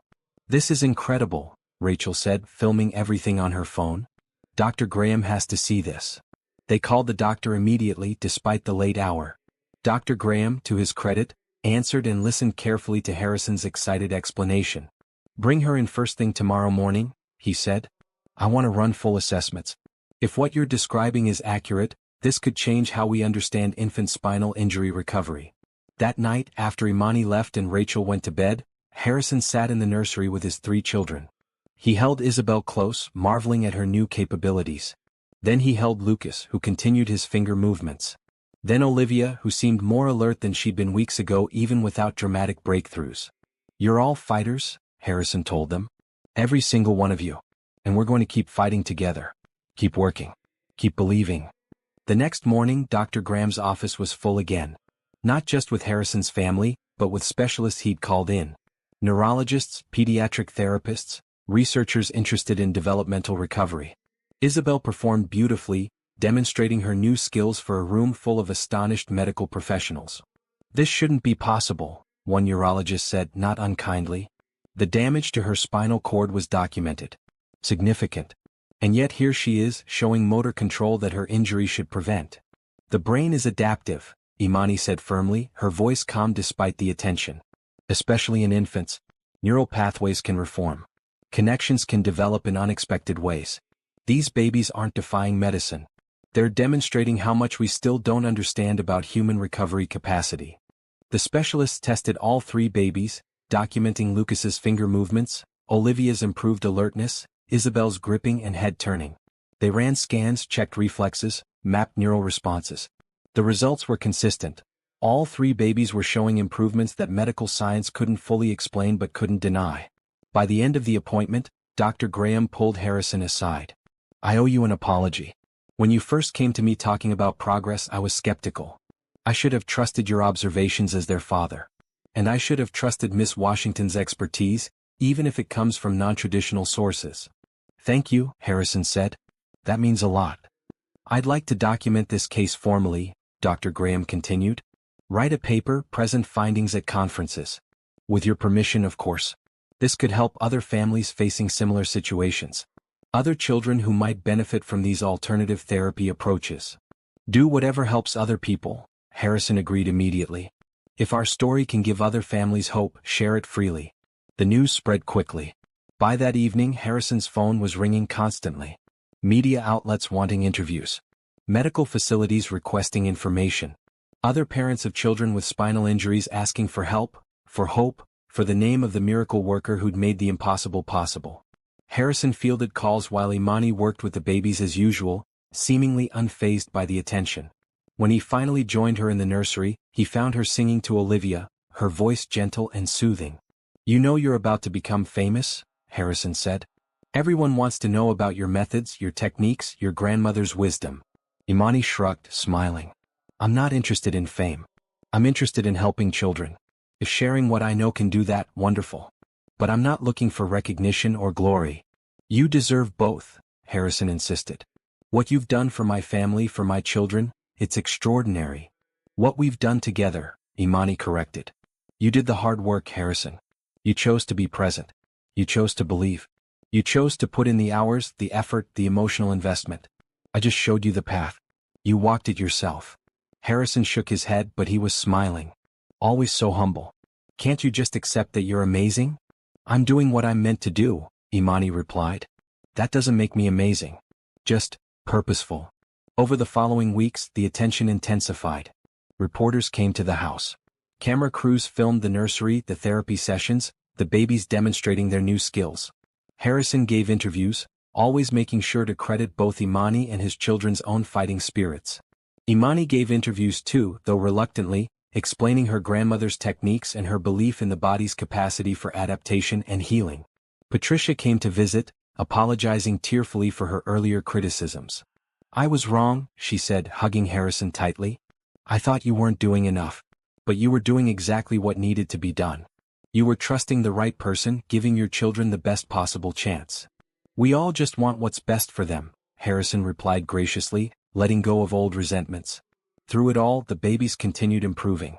Slowly, incrementally, but undeniably. Lucas now moved his entire hand. Isabel could turn her head almost 90 degrees. Olivia's muscle tone was improving dramatically, her body less rigid, more responsive to touch and movement. Dr. Graham documented everything meticulously. His paper, when published, would detail the unprecedented recovery of 3 children written off by initial medical assessments. It would challenge assumptions about infant spinal injury. It would offer hope to families facing similar diagnoses. And it would credit both traditional medical care and alternative therapeutic approaches, suggesting that the future of treatment might lie in combining methods rather than dismissing anything that didn't fit conventional expectations. One evening in late July, after a particularly exhausting day of interviews and medical appointments, Harrison found himself alone with Imani in the nursery. The babies were asleep, the house quiet. Outside, fireflies danced in the garden Catherine had loved. "I need to talk to you about something," Harrison said, his heart racing. Imani looked up from the baby monitor she'd been adjusting. "Of course. What is it?" "Your contract as a caregiver, it was temporary. Just to see if you could help. But you've done more than help. You've changed everything. I want to offer you a permanent position. Full-time, full benefits, a salary increase that properly reflects your skills and dedication. Whatever you want, whatever you need to stay." Imani was quiet for a moment. "Harrison, that's very generous." "It's practical," Harrison corrected. "You're essential to my children's care and progress. And honestly, you're essential to me too. I can't imagine doing any of this without you now."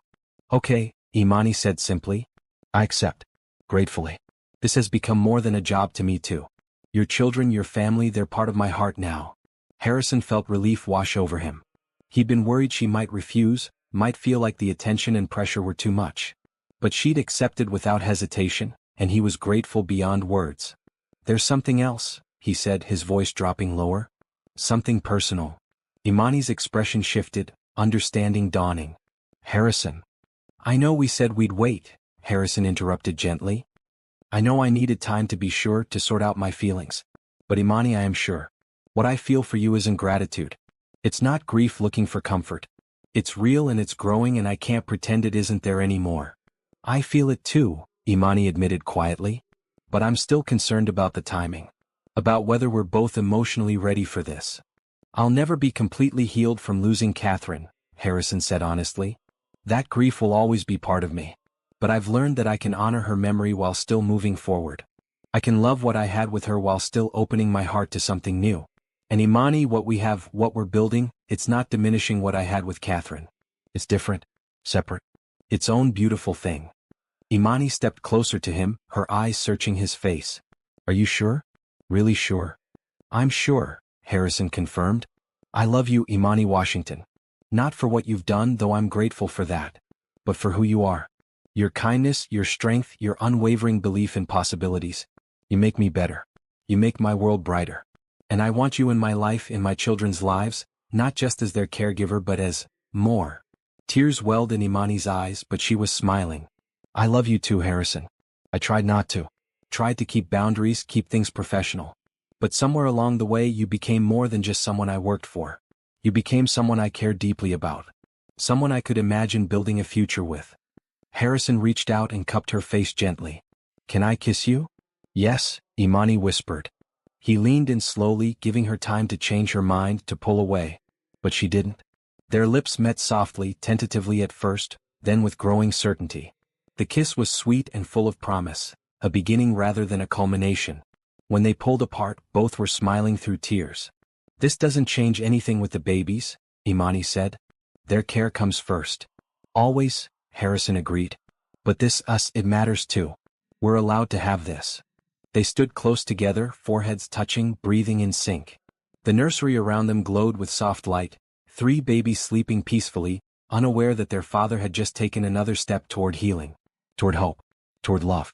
Outside, the fireflies continued their dance, nature celebrating in its own quiet way.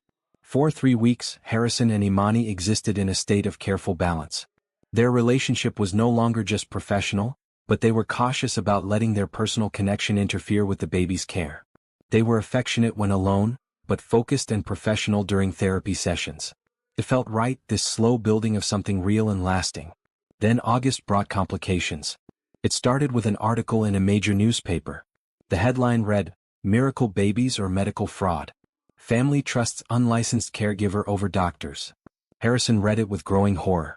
The article questioned Imani's credentials, suggested Harrison was being taken advantage of, implied that the baby's progress might be exaggerated or even fabricated. It quoted anonymous medical professionals expressing concern about alternative therapies being promoted over evidence-based medicine. "This is ridiculous," Rachel said, reading over Harrison's shoulder.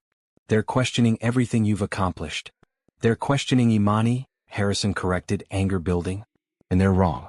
Every bit of progress has been documented by Dr. Graham. Nothing about this is fraud." But the damage was done. Within days, other outlets picked up the story.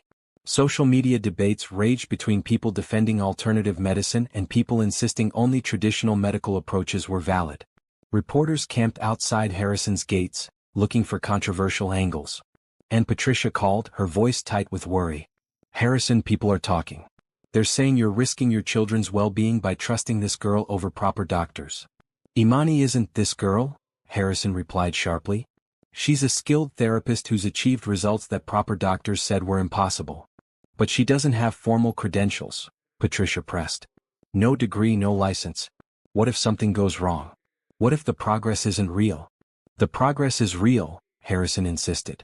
"Dr. Graham has documented everything. Specialists have verified it." Isabel grips and turns her head. Lucas moves his hand. Olivia's muscle tone has improved dramatically. "None of that is fabricated or exaggerated." "I believe you," Patricia said, softer now. "But others don't. And I'm worried about what this negative attention could mean. For the babies. For you. For your family's reputation." After hanging up, Harrison felt the weight of public scrutiny pressing down. He'd been so focused on his children's recovery that he hadn't considered how their story might be perceived by skeptics. Hadn't anticipated that Imani's lack of formal credentials would become ammunition for people determined to dismiss their success. That evening when Imani arrived, Harrison could see the strain on her face. She wore a bright green dress, but her usual radiance was dimmed. "I read the articles," she said quietly. "I understand if you need to distance yourself from me. If the negative attention is too much." "Absolutely not," Harrison said firmly. I'm not backing away from you or from what we've accomplished together. But Harrison, your reputation matters. Your business, your family's standing in the community. I don't want to be the reason those things suffer. You're not the reason, Harrison insisted. Narrow-minded people who can't accept anything outside traditional medical models are the reason. And I don't care what they think. I care about my children and I care about you. Nothing else matters. Imani's eyes filled with tears. Thank you. That means everything. They continued with the evening's therapy session, but the joy felt muted. The accomplishments that had seemed so pure and beautiful now felt tainted by outside judgment. The situation worsened over the following days. A Child Protective Services worker came to investigate, responding to anonymous complaints. She spent hours examining the babies, reviewing their medical records, interviewing Harrison and Imani separately. In the end, she found nothing concerning and closed the case. But the investigation itself felt like a violation, a suggestion that Harrison wasn't protecting his children properly. Then Patricia called again, her voice shaking. Harrison, I've been contacted by a lawyer. He's suggesting I petition for custody of the babies. He says we could argue they need care from someone with proper credentials, that you're being influenced by this woman who doesn't have the right training. Don't you dare, Harrison said, his voice cold. Don't you even consider it. I'm not, Patricia assured him quickly. I told the lawyer to leave me alone. I believe in what you're doing. But Harrison, there are people out there who want to tear this apart.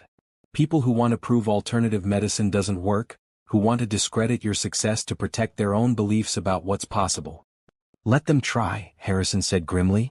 I'll fight anyone who tries to take my children or force us to stop the therapy that's actually helping them. He hired lawyers that afternoon. 3 of them, specialists in family law, medical rights, and defamation. They reviewed everything, advised him on how to respond to media inquiries, prepared to defend against any legal challenges that might emerge. You have a strong case, the lead lawyer assured him. Dr. Graham's documentation is thorough. The progress is measurable and verified by multiple medical professionals. Miss Washington's lack of formal credentials is irrelevant given the results she's achieved. Anyone who tries to challenge your custody or force different care options will face a very difficult battle. Harrison felt some relief, but the stress was taking its toll. He wasn't sleeping well, was constantly checking his phone for new attacks, was snapping at people who didn't deserve his anger. One evening he found himself in his office at midnight, staring at his computer screen, reading every article and social media post about his family. Most were supportive, but the negative ones cut deep. People called him irresponsible, called Imani a charlatan, suggested the baby's progress was either exaggerated or would ultimately prove temporary and meaningless. Hey, a soft voice said from the doorway. Harrison looked up to find Imani standing there, still in her bright dress from earlier. She should have left hours ago, but she'd stayed, perhaps sensing he needed support. You should be home, Harrison said. Resting. This isn't your burden to carry. Yes, it is, Imani replied, coming into the office and sitting across from him. We're in this together, remember? What affects you affects me. What threatens your family threatens what we've built. I won't let them hurt you, Harrison said fiercely. I won't let anyone diminish what you've accomplished or question your value to my children. I know, Imani said gently. But Harrison, you have to let some of this go. You can't read every criticism, can't respond to every skeptic. We know the truth. Dr. Graham knows the truth. Your family knows the truth. That has to be enough. It should be, Harrison agreed. But it's hard to watch people attack you when you've done nothing but help. I've faced skepticism before, Imani reminded him. When my brother was alive, doctors dismissed my grandmother's techniques constantly. Called them folk medicine, superstition, wishful thinking. But we knew they helped Jordan have a better quality of life. We knew they gave him comfort and moments of improvement that medical science couldn't explain. The same thing is happening here. We're challenging assumptions and people don't like having their assumptions challenged. Harrison absorbed her words, feeling some of his anger dissipate. She was right. They couldn't control public opinion. They could only focus on what mattered, the babies and their continued progress. I'm sorry you're going through this, Harrison said. I'm sorry I brought this attention down on you. Don't be sorry, Imani insisted. I knew what I was getting into when I agreed to share our story. I knew there would be skeptics. But the potential good outweighs the temporary discomfort. If our success helps even one other family, one other child, then it's worth facing some criticism. Harrison stood and pulled Imani into his arms. She came willingly, resting her head against his chest. They stood like that for a long moment, drawing strength from each other. "I love you," Harrison murmured into her hair. "Thank you for being strong when I'm struggling." "I love you too," Imani replied. "And we'll get through this together." The storm continued for another week. More articles, more debates, more skeptical voices. But Harrison stopped reading them. He focused instead on what he could control: his children's care, his support of Imani, his commitment to continuing the therapy that was working. Dr. Graham helped by publishing his findings in a respected medical journal. The paper was peer-reviewed, data-driven, objective. It acknowledged the unconventional nature of Imani's methods while celebrating the measurable results. It called for more research into alternative therapeutic approaches for infant spinal injuries rather than dismissing them outright. The publication shifted public opinion somewhat. Medical professionals began defending Harrison and Imani, pointing to the documented evidence. Other families shared their own stories of alternative therapies helping where traditional medicine had failed. The narrative started to change from dangerous charlatan to innovative approach worthy of consideration. Still, the experience left scars. Harrison became more protective of his privacy, more selective about what he shared publicly. Imani became more cautious, documenting everything meticulously, always aware that her work might be scrutinized or challenged. But through it all, they had each other. And they had the undeniable truth of 3 babies who were defying expectations, growing stronger, achieving things doctors said would never happen. One evening, after the worst of the media attention had died down, Harrison and Imani sat in the restored nursery with the babies. Isabel was gripping a small toy. Lucas was moving his arm in wider ranges. Olivia was making sounds that almost resembled words. "We did this," Harrison said quietly. "Despite everything, despite all the attacks and doubts, we did this." "No," Imani corrected gently. "They did this. These 3 fighters. We just gave them the support and belief they needed. The strength came from them." Harrison looked at his children, these small humans who'd survived so much. Born in trauma, written off by medical professionals, facing lives of severe limitation. Yet here they were, improving every day, proving that possibilities existed beyond what anyone had imagined. "Catherine would be so proud," he said, tears in his eyes. "Of them, of me for not giving up, of you for believing. She'd love that our children are surrounded by such hope." "I think she knows," Imani said softly. "I think wherever she is, she's watching and smiling." Harrison pulled Imani close and together they watched their children. Not his children and her job. Their children because that's what they'd become. A family built from tragedy and hope, strengthened by love and determination. The storm had tested them. But they'd weathered it together. And they'd emerged stronger, more certain, more committed to the path they'd chosen. Outside, the August night was warm and full of stars. Inside, the nursery glowed with soft light and love. And 3 babies slept peacefully, unaware of the battles fought on their behalf, unaware of the love surrounding them, aware only of comfort and care and the steady presence of people who refused to give up. Tomorrow would bring new challenges. More therapy, more progress to document, more skeptics to face.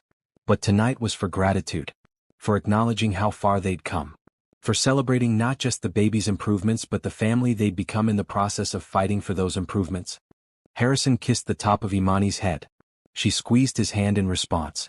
No words were needed. They understood each other perfectly. They were a team. A family. And nothing, no amount of criticism or doubt or challenge, would break what they'd built together. September arrived with cooler temperatures and changing leaves. The summer's controversy had faded somewhat, replaced by cautious acceptance from the medical community. Dr. Graham's paper had been well received, generating serious discussion about alternative therapeutic approaches. Several major hospitals reached out, asking for information about Imani's methods, interested in incorporating them into their own protocols.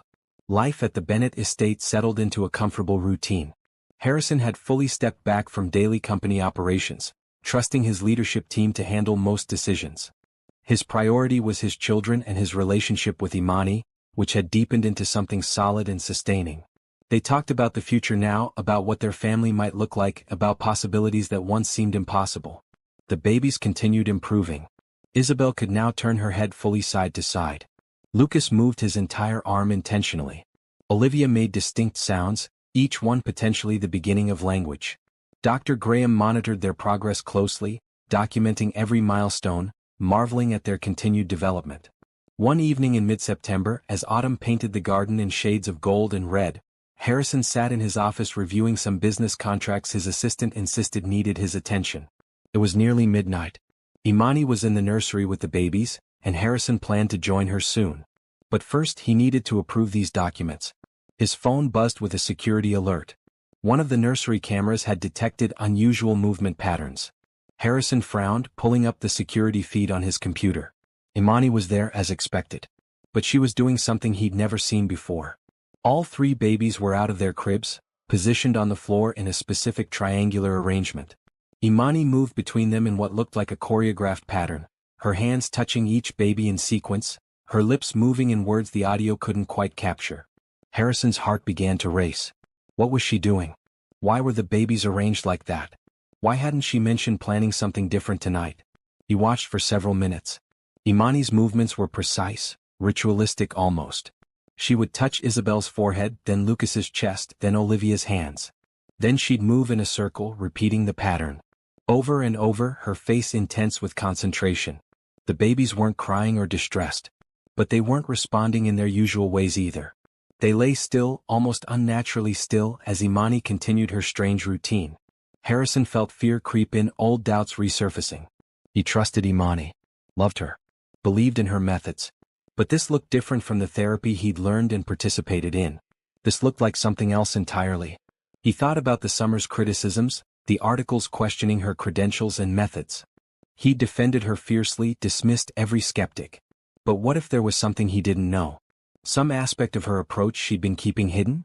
Harrison's hand moved to his phone. He could call someone. Dr. Graham. Rachel. The police even. But that felt like a betrayal.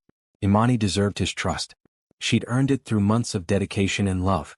Yet watching the screen, seeing his children arranged in that unusual pattern, seeing Imani performing movements that seemed more spiritual than medical, Harrison felt uncertainty creep in. He closed his laptop and stood. He would go to the nursery. He would see for himself what was happening. He would ask Imani to explain before jumping to conclusions. That was the reasonable, rational, loving thing to do. But as he walked through the quiet house toward the nursery, his heart pounded with a mixture of fear and confusion. Everything they'd built, everything they'd accomplished, rested on trust. If that trust was misplaced, if there was something dangerous or deceptive happening, he needed to know. His children's safety came first. Always. Harrison reached the nursery door and paused, listening. Imani's voice drifted through, melodic and low, speaking words he couldn't understand. Not English. Something older, something that sounded like it came from deep cultural roots. He pushed the door open. Imani looked up immediately, no guilt in her expression but surprise. Harrison. I didn't expect you yet. Harrison took in the scene. The babies on the floor, positioned carefully. Imani kneeling between them. An atmosphere of intense focus hanging in the air.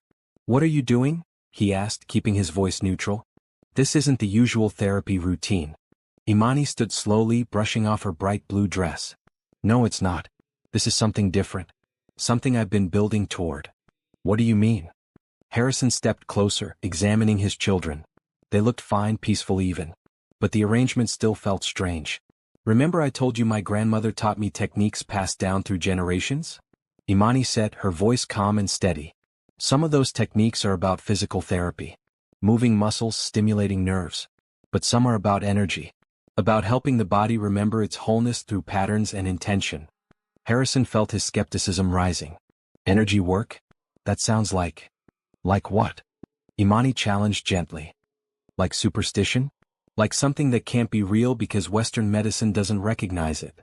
I just want to understand, Harrison said, trying to keep defensiveness out of his voice. You've never done this before. At least not when I've been here. I've been preparing them, Imani explained. The physical therapy came first, building their strength and neural connections. But this, what I'm doing now, this is about helping them integrate those improvements. About giving their bodies permission to use what they've learned. Harrison looked at his children. Isabel was making small movements with her fingers. Lucas was turning his head slowly. Olivia's eyes were open and alert, tracking Imani's movements. It looks ritualistic, Harrison said. Like some kind of ceremony. In a way it is, Imani admitted. My grandmother believed healing required more than just physical manipulation. It required intention, focus, belief. The patterns I'm using, the words I'm speaking, they're traditional. Used by my ancestors to help people recover from injury and illness. Harrison wanted to believe her. Wanted to accept this explanation without question. But the fear wouldn't quite recede. Why didn't you tell me you were going to do this? Because I knew you'd worry, Imani said honestly. I knew it would look strange to someone not familiar with these practices. And I wanted to make sure I was doing it right before I explained. You should have told me anyway, Harrison said, hearing his voice harden. These are my children. I deserve to know everything you're doing with them. You're right, Imani agreed immediately.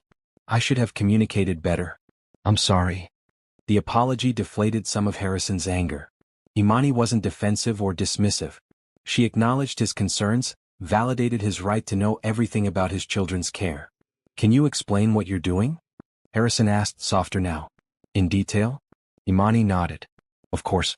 Come sit with me. They sat on the floor together, the babies between them.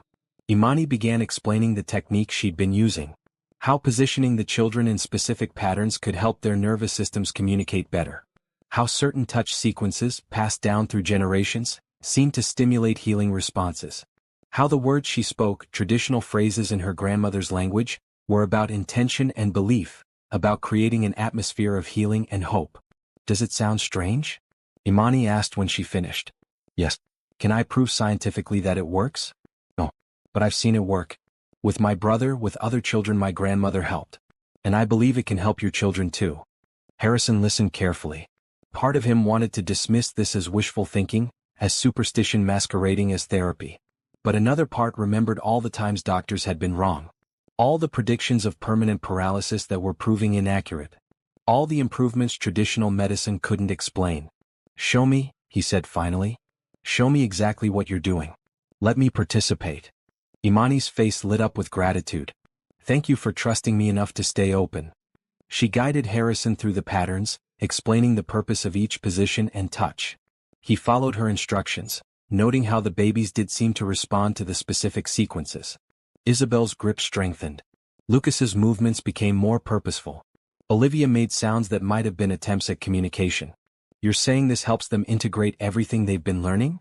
Harrison asked, repeating the pattern Imani had shown him. Yes.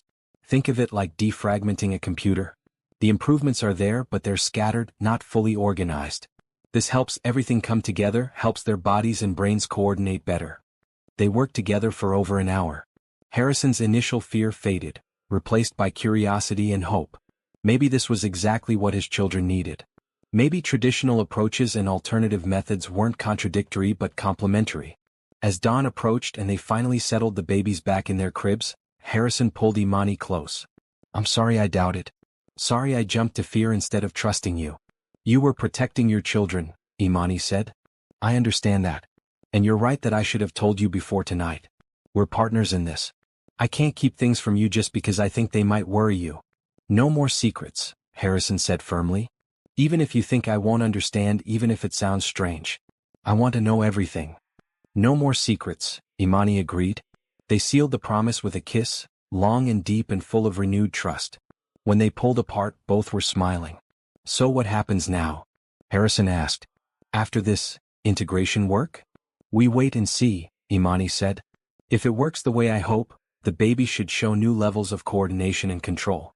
More intentional movement, better awareness of their bodies. Maybe even the beginning of vocalization.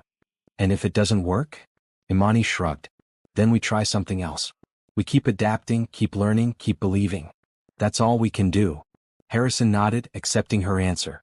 They left the nursery together as sunrise painted the sky in shades of pink and gold. The house was quiet, Rachel still asleep in the guest quarters. Outside, birds began their morning songs. Stay for breakfast? Harrison asked as they reached the kitchen. I'd love to, Imani replied. They cooked together, moving around the kitchen in comfortable synchronicity. Harrison made eggs while Imani prepared toast and fruit. They talked about everything and nothing, easy conversation that came from months of building connection and trust. What would you have done if I'd reacted badly last night? Imani asked as they sat down to eat. If I'd told you to stop and refused to let you continue? I would have stopped immediately, Imani said without hesitation. Your authority as their father comes first, always. I might have tried to explain more, to convince you. But ultimately your decision would have been final. Harrison reached across the table and took her hand. Thank you for respecting that. For never pushing boundaries even when you believed you were right. These are your children, Imani said simply. My job is to help them and support you, not to override your judgment. They finished breakfast and went upstairs together. At the nursery door they paused. The babies were still sleeping, peaceful in their cribs, unaware of the night's drama. I love them so much, Harrison said quietly. Everything I do is about giving them the best possible life. I know, Imani replied. And they're so lucky to have you as their father. Harrison turned to face her fully. I want you to know something. Last night, when I saw you doing something I didn't understand, my first instinct was fear. But my second instinct was to come and ask, not to call for help or intervention. That's because I trust you, Imani. Fundamentally, deeply trust you. Even when I'm scared or confused, I believe in your intentions and your abilities. Imani's eyes filled with tears. That means everything to me, Harrison. I've spent my whole life having my methods questioned and dismissed. Having you trust me, even when you don't understand, is the greatest gift you could give. They kissed again, gentle and tender. Then they went into the nursery together, ready to face whatever the day would bring. Ready to continue their work with faith and love guiding them. The suspense of the night before was over. The fear had been confronted and resolved. And their bond, tested by uncertainty, had emerged stronger than before. 2 weeks after the night Harrison discovered Imani's integration work, something remarkable happened. Something that would change everything. It was October 3rd, a crisp autumn morning. Harrison had spent the night in the nursery as usual, working alongside Imani with the therapy routines. The integration techniques had become part of their regular practice now, though they still used the physical therapy as the foundation. The babies had shown continued improvement. Isabel could now grip firmly enough to hold lightweight toys. Lucas moved both arms with increasing control. Olivia's vocalizations were becoming more varied and purposeful. But they were still fundamentally paralyzed. Still unable to sit up, roll over, or move their lower bodies. That morning, as Imani was working with Lucas on the floor, she positioned him on his stomach to practice head control. Harrison was nearby with the girls, singing to them while doing their morning stretches. Harrison, Imani said, her voice strange. Harrison, look. Harrison turned immediately, reading the shock in her face. He looked at Lucas and felt his heart stop. Lucas was pushing up. Actively, intentionally pushing his upper body off the floor using his arms. His face was scrunched with effort, his small body trembling, but he was doing it. Lifting himself. A movement that required muscle control he wasn't supposed to have. Oh my God, Harrison breathed. He scrambled over to them, afraid to startle Lucas, afraid to break whatever magic was happening. Imani had tears streaming down her face but made no move to interfere. She just watched, her hands hovering nearby in case Lucas needed support. Lucas held the position for 5 seconds. Then 10. Then his arms started shaking with fatigue and he slowly lowered back down. But he'd done it. Undeniably, unmistakably done it. Harrison made a sound between a laugh and a sob. He scooped Lucas up, holding him close, kissing his son's face repeatedly. You did it, buddy. You did it. Imani was laughing and crying at the same time. The integration work. Connected everything. His brain found the pathways it needed. Rachel came running into the nursery, alarmed by the commotion. What happened? What's wrong? Nothing's wrong, Harrison said, his voice breaking. Everything's right. Lucas pushed himself up. He actually pushed himself up. Rachel's hand flew to her mouth. She sank to the floor next to them, staring at her nephew with wonder. Are you serious? He really did it? We both saw it, Imani confirmed. Full extension held the position for about 10 seconds. It was intentional and controlled. Rachel started crying too. The 3 adults sat on the nursery floor, Lucas in Harrison's arms, all of them overwhelmed by the magnitude of what had just happened. Over the next hour they tried to get Lucas to repeat the movement.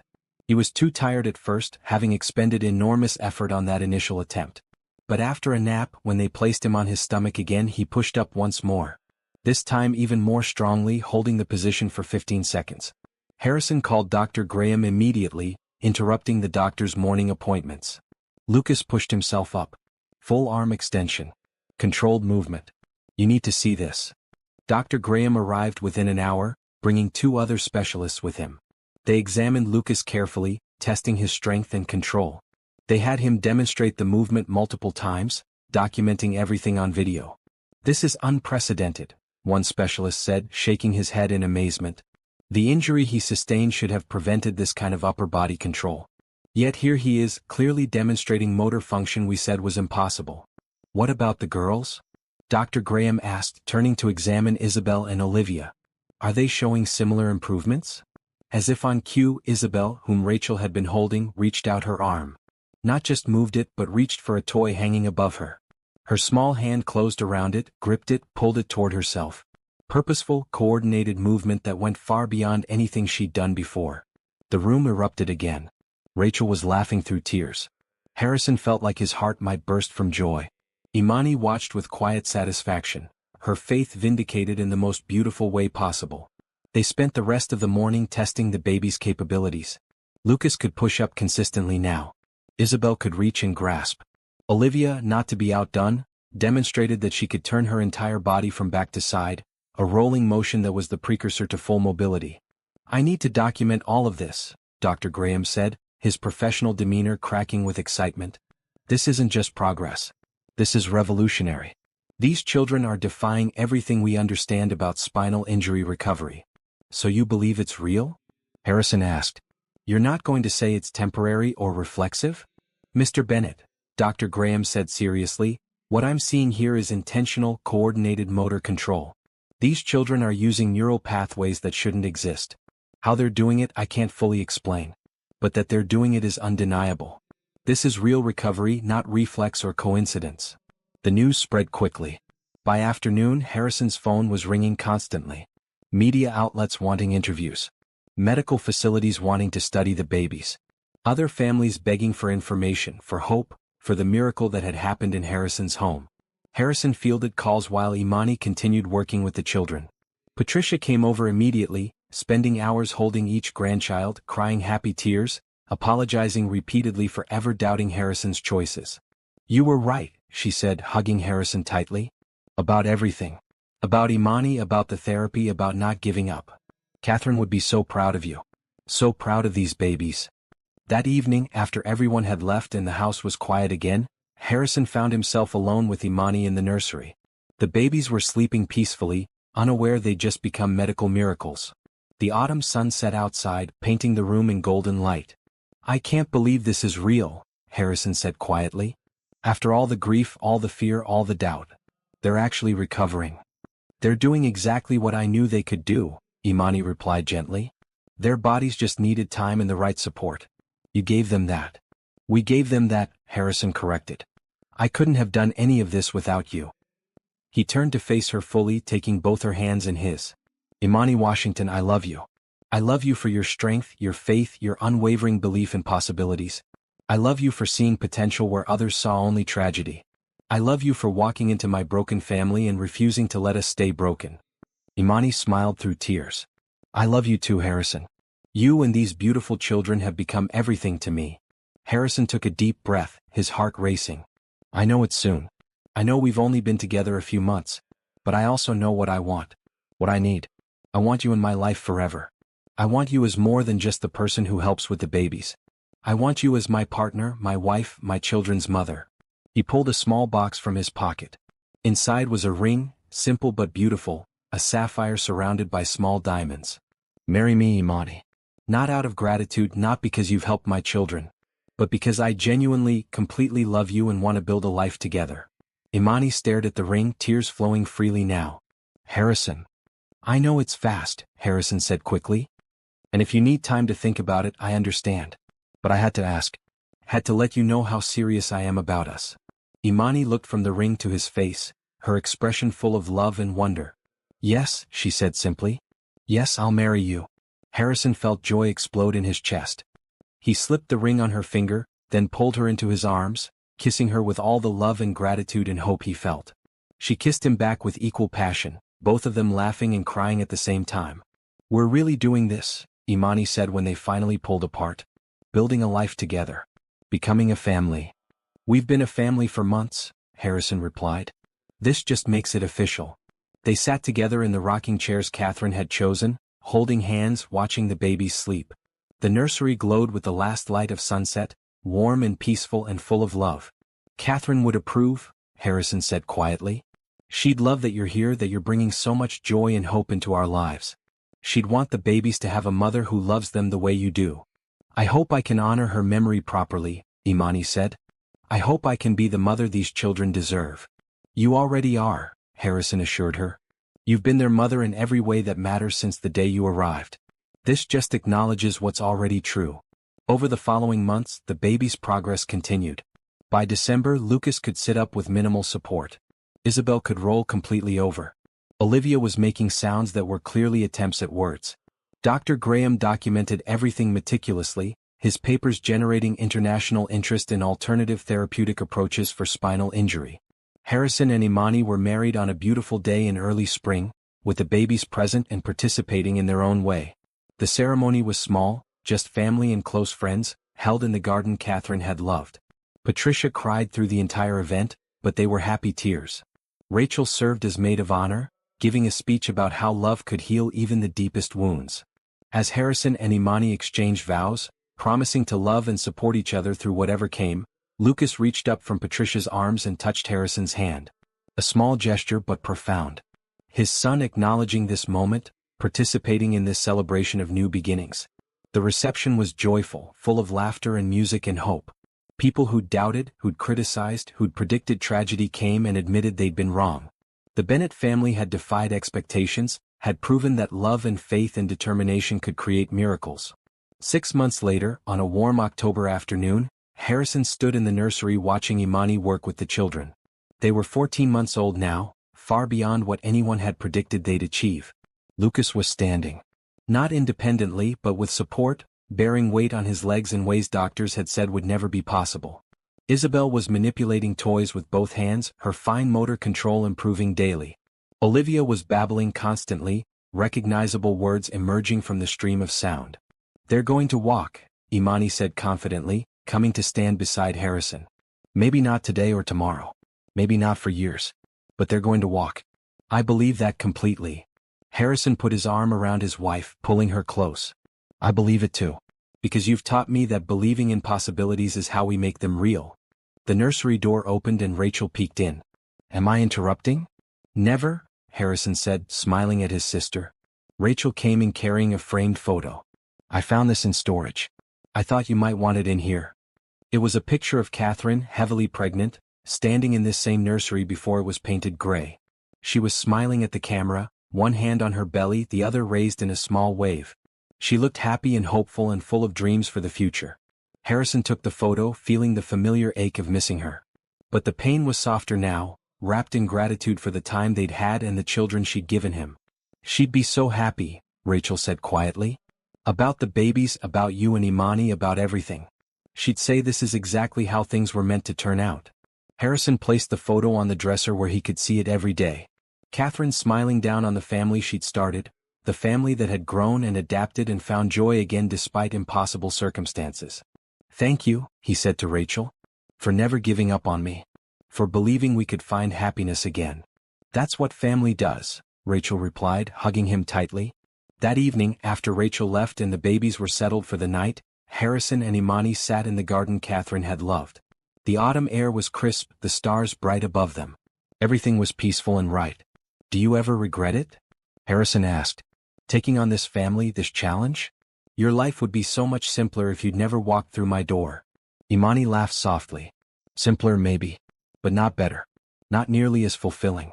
Harrison, you and these children are the best thing that ever happened to me. You're my purpose, my joy, my future. I regret nothing. Harrison pulled her close, kissing the top of her head. I love you, Mrs. Bennett. I love you too, Imani replied. They sat there in comfortable silence, watching the stars, feeling grateful for second chances and unexpected miracles. For the baby sleeping peacefully inside, defying every prediction. For the love that had grown between them, healing old wounds and creating new possibilities. For the family they'd become, built on hope and faith and unwavering dedication. Lucas would eventually take his first assisted steps at 18 months. Isabel would speak her first clear word at 20 months. Olivia would stand with support at 22 months. The progress would be slow and hard-won, requiring years of continued therapy and dedication. But it would happen. Every milestone would come, proving that the impossible was simply the possible that hadn't been achieved yet.